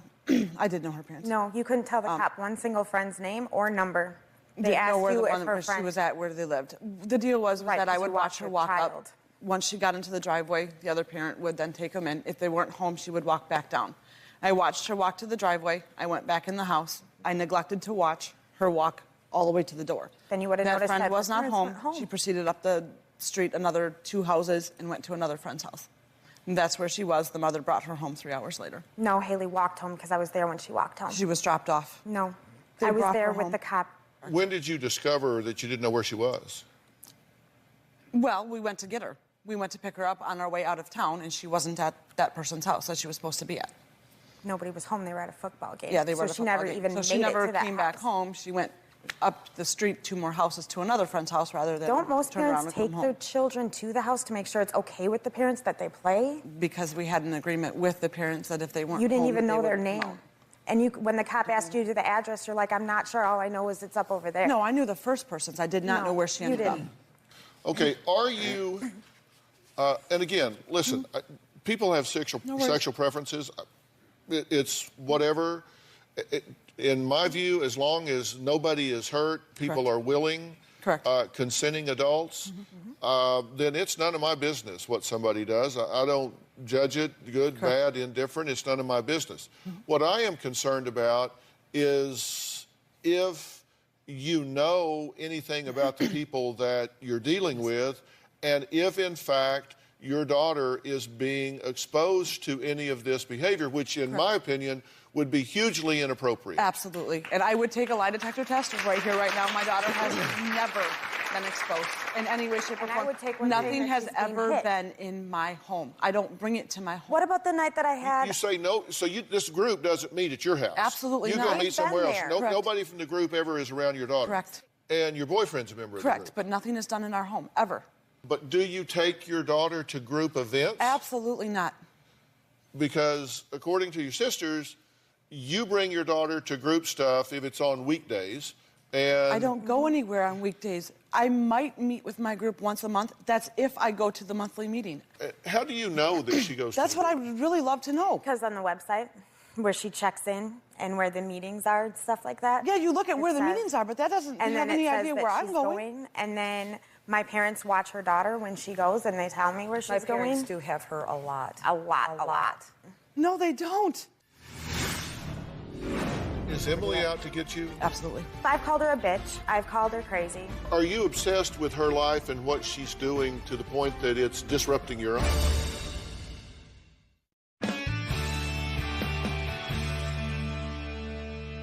You've called CPS 3 times, Twice. and you've called CPS twice, so 4 times between you? Correct. Okay, well, that was 5, but I'll go with 4. So you've called CPS 4 times, so they when they get a complaint, they investigate. They do. Yes. They respond. Have they found anything wrong? Nothing. I don't know. She's a pretty good manipulator. Manipulator and liar. We've worked together for almost 14 years. Yes. And I don't talk about her at work, but if I was to tell the people at work who she is, like outside of work, they wouldn't You'd be sorely surprised if you talk to a lot of people at work. She's fooled a lot of people. She's. I can't fool CPS Dr. Phil. They've been in my home unannounced. They've come for visits without As you telling said, me. I don't see my niece very often, and I don't. But when I do see her, especially this last year, she just, to an aunt that she's not particularly close to, like Emily, when I hear her telling me stuff, that makes me go... What is the most disturbing thing she's told you, straight up? That she hears her mom having sex. It wasn't through Emily. We were at one of the races, and we were sitting on the grass talking, and she said that she hears Mom. And I said, my thing is I don't want to question her. I don't get to spend a lot of time with her. And I'm like, oh, okay, what do you hear? And she's like, she just rolls her eyes and just like, whatever. And I'm like, I'm not going to push that. Are you kind of obsessed about this? Oh, my God, yes. Am I obsessed about? Are you obsessed with her life and what she's doing to the point that it's disrupting your own? It has to. It has. It has in the past, but not so much anymore. The text messages have been equally the same. I've had to block Kim from my phone number twice, and then she goes onto the computer and gets a new number and will continue to text me from those numbers. What does she text you? Really nasty things that I won't see my niece again. If you piss Kim off in any way, you'll never see her again. I'll take her out of state and we'll move so far away. I have been that way in the past, but in the last year and a half, I have worked very hard to not use my daughter. And in fact, there is an upcoming trip that my daughter is going on with Emily and her husband. That's been very difficult for me to let her go on because of all this, but I have not once taken that away. When we do come in contact with Lori, we did for a work meeting. I've never pulled my daughter away from going up to her and seeing her. That's because it was in front of all of our coworkers. It was a real good show. I would never do that. Are they out to get you? Is Emily out to get you? Absolutely. Why? What is her motive? I don't know. I just want to live my life. I just want to be happy. My daughter and I are more connected than we've ever been. She's a happy, healthy... Then why did she tell me she doesn't like being touched anymore? She wouldn't even hug Minnie Mouse. Verbally to me, to my face, it makes her uncomfortable to be touched. They think you are addicted to this group, that you spend 5 to 6 hours a day online. How they know that, I don't know.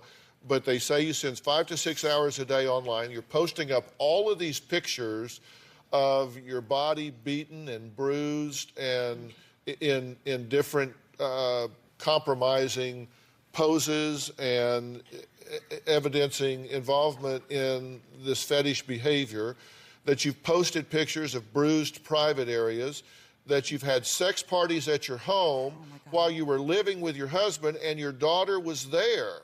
Nope. And that you have parties at your current apartment, that there's alcohol involved, and that your daughter is there, and that you take her to group events, and so they're afraid, okay, if you want to go into the fetish world and do whatever you want to do, I really think they don't care about that.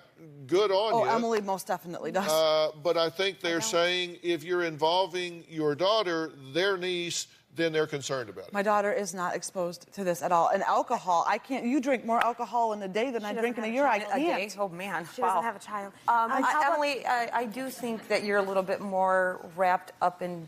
I don't think you approve of this. You've always kind of had a little.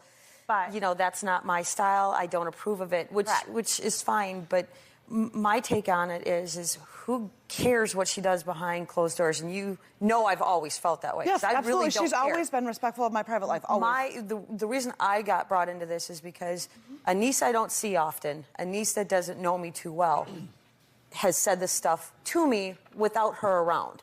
Were you calling her a whore and a slut just because she was getting gastric bypass? I have never called she her was a calling whore. me that before my gastric Yeah, bypass. I have never called... This was her to you, Yes. but it wasn't you to her. That's correct. And I have a text message just last week. Is that true?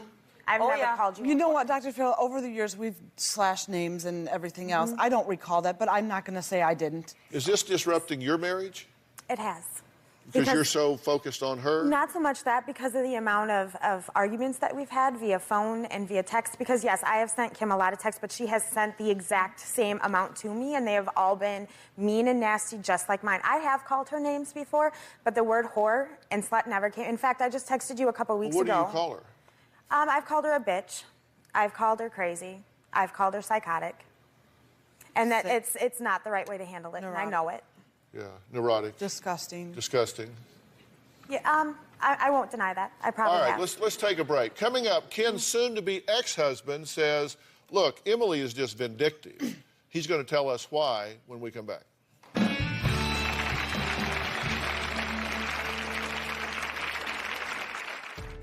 The best thing to come out of my marriage with Kim is definitely my daughter. Kim being involved in this group does not affect her. If I had any fear that my daughter was in danger, I would definitely take control. I was married at 23, and within the week of getting married, the dynamic of our relationship changed. The physical affection stopped, the communication stopped. I felt very alone inside my marriage. After my daughter was born, I was very excited. I was very affectionate with her. I expected James to not be as much because he wasn't with me. Seeing James be so affectionate with my daughter made me feel even more alone. I found myself very jealous of my daughter. I didn't want to be around when James and her were interacting. I just kind of wanted to disappear. It definitely changed how I felt about our marriage and about James. Say Your Piece says this tracking of your sister is way overboard. Get your noses out of your sister's life. Future Hope Now says, hashtag feuding sisters, hashtag Dr. Phil. The main focus at this point should be the child involved. At he2918, do whatever you want to do in your sex life, but keep your child out of it. Absolutely. We're talking about Kim, who was married to James for 17 years, and their divorce will be final in just a few weeks. Kim's sisters, Emily and Lori, say they are upset with Kim because ever since she lost weight, she's become an irresponsible mother to her 9-year-old daughter. But it's odd to get support from a soon-to-be ex. But James does disagree. He says not true. Take a look. Kim and I were together for 17 years. The best thing to come out of my marriage with Kim is definitely my daughter. I feel Emily is blowing things out of proportion as far as the group.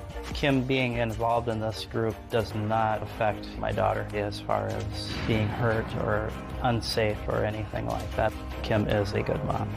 My daughter is doing very well. She's extremely happy. I feel that she's safe and comfortable in the environment that she's in right now. If I had any fear that she was in danger, I would definitely take control and ask to take her for myself as far as custody. I would definitely go to ends to make sure that she was safe. Okay, joining us now in the audience is James. James, thanks for being here and talking to us about this. Kim told us that she wanted to do all of these things that she's now doing with this group when she is involved with them in the marriage, but you said that is sick and I want nothing to do with it. Correct. True? Yes. So you think it's sick, but you're not concerned about her doing this now with your daughter in the picture? I don't feel that my daughter's involved in this. You think she keeps it separate? Yes. Enough. Yeah. Why do you think she is obsessed and just way vindictive? This has been a feuding that's been going on for many years. And I've been sometimes pulled right in the middle of it. Mm-hmm. So you've seen it? I have seen it, yes. Now, you also heard her say in the tape piece, and she said to us as well, that she had a very odd relationship with her daughter in the beginning, odd feelings. Because she said when she married you, up until the time she married you, you were very attentive and romantic. Yes. But the day you got married, it all stopped, it all changed. You withdrew. Then when the baby came, she became very jealous of the child because you heaped love and affection and care and attention on the child. Yeah. And so she was jealous of the child for years. Yes. True? Yes. Do you still feel that way? No.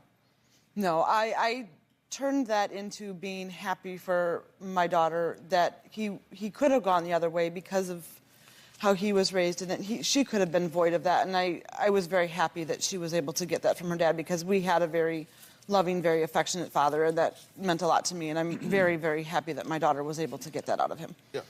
Let me tell you both, I tend to look at this from a forensic psychology standpoint because I did a year's postdoctoral training in forensic psychology after my doctorate in clinical and behavioral medicine. And so there are certain things that you look for with children. And one of the things you look for are symptoms or signs of abuse in some way. And let me tell you what they are. These are things that kind of pop up. You begin to see bowel disorders, such as soiling oneself. You see eating disorders.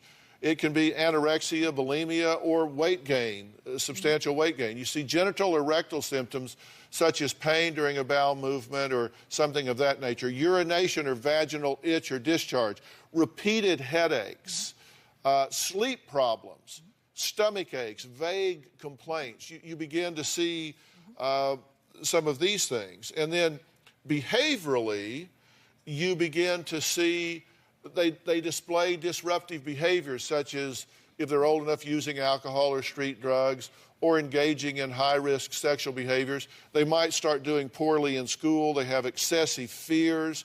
They withdraw from normal activities.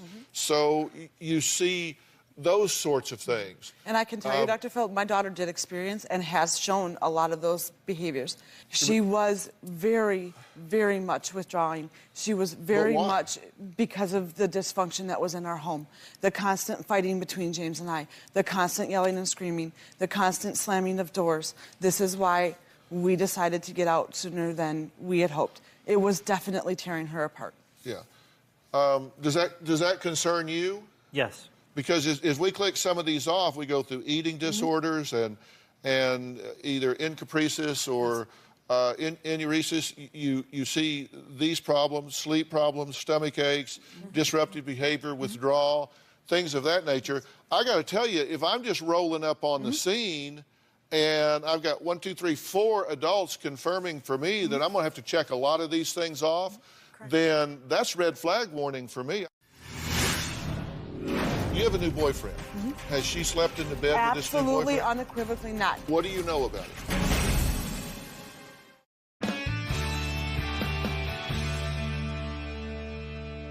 I got to tell you, if I'm just rolling up on the scene and I've got 1, 2, 3, 4 adults confirming for me that I'm going to have to check a lot of these things off, then that's red flag warning for me. I start saying somebody needs to start explaining what's going on There here. was a lot of those that she was. If you would evaluate her now or have her evaluated now, almost all of them are gone. She is not having headaches. She has not had a single accident. And by the way, the accidents have never stopped since she's been an infant. We've been struggling with urinating accidents since she was born. She's not had an accident in over 3 weeks.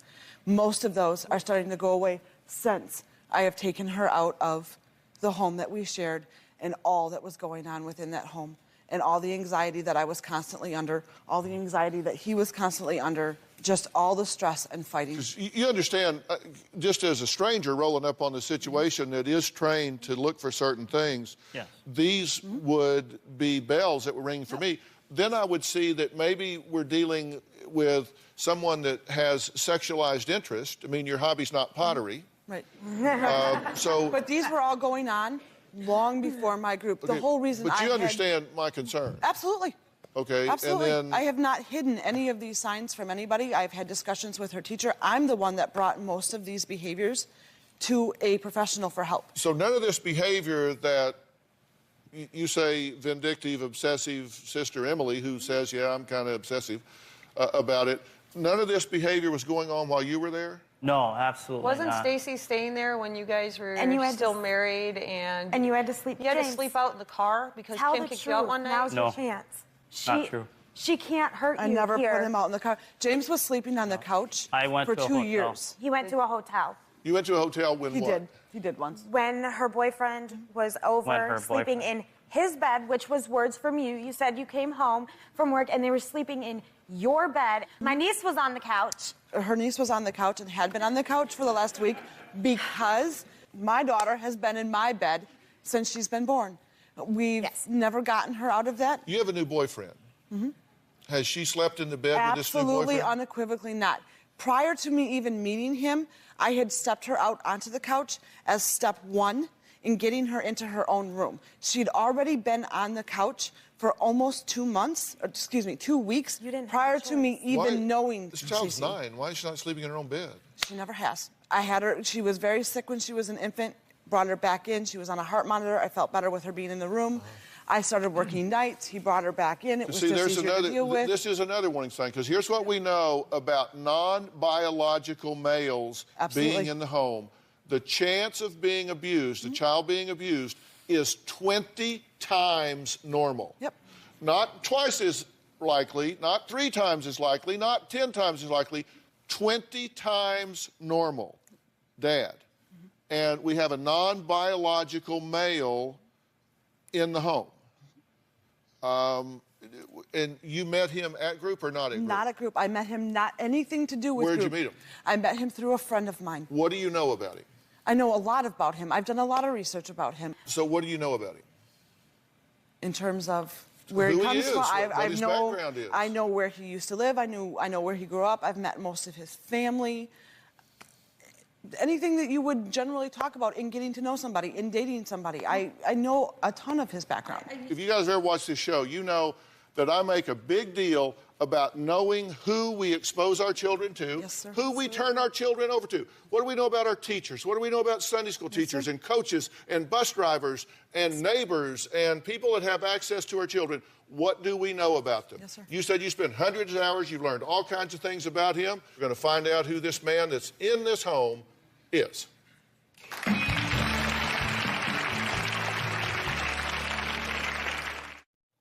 Well, we ran out of time, but we are far from finished with this sister intervention. Is their niece safe? You just heard that Kim has a new boyfriend. Her sisters are already upset about some of the things that have been going on in the house with their niece at home. But when I reveal what's in this binder, their concerns are going to rise to a whole new level. You don't want to miss this tomorrow. Thanks for being here. So long.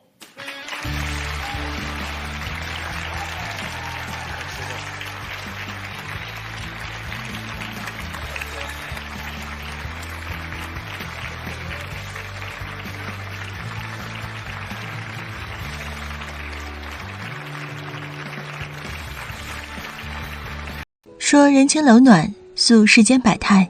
大家好，欢迎收听翠花的秘密。今天我要给大家分享一个故事。赵红艳，我看你是疯了，竟然和我妈打起来了，疯了。张斌见到我的第一句话竟然是这个。他不关心我大冬天穿单薄的家居服，被人当作小丑一样指指点点，也不关心我脸上一道道被指甲划过的血印。他只关心和我打起来的是他妈。没错，我是和他妈打起来了，他怎么不问问缘由呢？我正准备拉住他，可他鄙视地瞥了我一眼，大步地走向他妈，然后扶着他妈回去了，留下我一个人在冰冷的黑夜里瑟瑟发抖。平日里熟悉的街道，第一次让我感到陌生，同时陌生起来的还有我的老公张斌。8年前，我在苏州认识张斌，那时候我还是个简单到透明的傻妹子。当张斌不断地对我好时，我就陷入他的温柔乡里了，完全忘了我们2人之间的差距。我大学4年学的是服装设计，但老板曾经承诺，说要是1年后表现出色，可以直升设计师岗位。而张斌是中专毕业，只是一名普通的流水线工人。虽然凭他的能力，做个小组长还是有可能的，但前途尚不可观。可恋爱中的女子总会不自觉地放大恋人的优点，当时的我就是这样，觉得张斌帅气，工作出色，人又实在，而且还对我好，这些作为一个恋人的条件足够了。和张斌恋爱1年后，我顺利升到了设计师副手的位置，而张斌也做了小组长。我们的爱情正蓬勃发展。2年后，我意外怀孕，结婚的事情也被抬上日程。我们开始约见双方的家长，我妈对张斌的学历很不看好，偷着和我说了几次，说我和他的思想层次不一致，怕婚后会有矛盾，叫我想想清楚。那时候我一门心思想要嫁给张斌，而且肚子里有了他的骨肉，哪还有心思听别人的劝言。那年5一，我远嫁到苏州，婚礼上出席的只有我的父母兄弟，其他亲戚因为路途遥远而未能到场。婚礼3天后，我由于紧张和忙碌，不小心见了红，最后导致流产，孩子没有保住。也许从那天起，张斌的母亲就对我有了成见。婚后的第2年，我生下大女儿洛洛。当时说好的婆婆伺候月子，但生完孩子后，我实在吃不下当地的饭食，奶水又不够，所以只好叫我妈过来伺候了1个月。孩子满月后，我想继续上班，老公和婆婆都劝我多休息几个月，说对以后的身体有好处。当时我真的很欣慰他们对我的关心，但后来我才知道，婆婆是想让我休整好，早日生2胎呢。她早就盼着抱孙子了。大宝6个月后，我正式上班，由于之前的基础，也不愁找不到工作，所以上班后我依然是游刃有余。而张斌在这2年却跳槽了好几次，每次都是嫌活重，工资低，老板难说话。但其实小工厂的要求都差不多，只要认真干下去，还是能有发展的。我也劝过他，让他先干几年，要是能做到车间主任，哪怕是副的，也可以为进大点的厂子加分。但他总认为自己空有一腔抱负，根本就没有遇到伯乐。这样到了大女儿1岁多的时候，婆婆开始正式催生。那时候我正处于要提干的时期，就想着再等2年，等洛洛再大点。可婆婆见劝不动我，就开始劝她儿子，整天唠叨着谁家又添了个孙子，谁家孙子今天办满月酒。张斌本来在事业上就没有什么起色，又被他妈整天叨叨，于是就卯足了劲儿想生个儿子。就这样，在我毫无准备的情况下，结婚第4年，我又再次怀孕。第2次怀孕，我婆婆就上心了很多。她先是求神问卦，打听我肚子里怀的是不是男孩，又在家里4处都贴了男孩的照片，说一定能生个孙子。怀孕3个多月的时候，婆婆就神神秘秘地带我去检查，我才得知她托了人，想要知道婴儿的性别。那天我笑着劝她，说男孩女孩都一样，她却突然翻了脸，说他们张家支脉本就稀散，到了张斌更是单薄，如果我生不出儿子，那也就别过了。我当时就惊住了，被这个刚刚还对我笑脸有加的婆婆翻脸速度吓呆了。回到家，我生气地跟张斌说了婆婆的行为，他竟然说他妈说的没错，他一定要生个儿子，并对着我的肚子拜了又拜，说菩萨保佑。那天晚上我做了个梦，梦见我又生了个女儿，张斌和他妈合起来要把小孩卖掉，说必须是个男孩。半夜里吓得我一身冷汗，看着身边熟睡的男人，我第一次感到陌生。怀胎10月一朝分娩，我的2宝终于在全家人的翘首期盼中出生了，但却没有达到婆婆的理想，2胎还是个女儿。听护士说，我婆婆一看到又生个女儿，把孩子往护士手里一塞，转头就走了，弄得他们也不知如何是好。我还在产房里命悬一线时，婆婆却骂我不会生儿子，剖腹产浪费钱，竟然扔下哇哇哭的孩子自己走了。好在张斌还在产房门口，一直到我被推出来，但脸上也像打了霜一样，没有一丝笑容。自打2宝出生后，婆婆就没给过我好脸色，每天除了给我烧顿中饭，就是出去打麻将，一次孩子都没抱过。月子没出，我哭着给我妈打电话，说要回去。刚好赶上外婆病了，我妈也分身乏术，隔着几千里的距离，除了安慰，她也掉下泪来。隔壁的阿婆看我一个人带2个孩子，有时候连饭都吃不上，有空就帮我带带洛洛，而洛洛也喜欢跟她亲近。这时候的张斌，下班之后不是出去喝酒，就是在家打游戏，连二宝长什么样都不曾在意过。有次他喝醉了酒，把睡在床上的我拖到院子里，一边打一边骂我生不出儿子，让他丢脸，还咒我死。婆婆一直躲在自己屋里，就算听见也装聋作哑。最后还是隔壁的阿婆使劲地拍打院门，婆婆才出来劝架。那天夜里我想到了死，可是看到才几个月的二宝，还有乖巧的大宝，实在是不忍心。第二天趁婆婆和老公都出去了，隔壁的阿婆把我和孩子们都带到他们家，劝我说，女人这辈子是苦了点儿，但只要熬过去了，这都不算啥，最重要的是活着。阿婆的儿子女儿都在外地，她喜欢洛洛，所以也心疼我们娘仨。几天后，阿婆还帮我接了些穿珠子的手工活，都存在她家里。我掐着点儿把做好的送过去，也好赚点零花钱。就这样又过了大半年，二宝也快会走路了。我跟我妈借了点钱，买了个2手电脑，就放在阿婆家里。平时设计点头饰首饰，还有小的墙挂，拍了图片放在网上卖。由于样式新颖，价格适中，所以生意还不错。不久就接了2家小店批发的单子。日子虽然忙碌，但能看着孩子，我也知足。当然这一切都是背着婆婆和老公的。快过年的时候，为了答谢隔壁阿婆的恩情，我给她买了双鞋。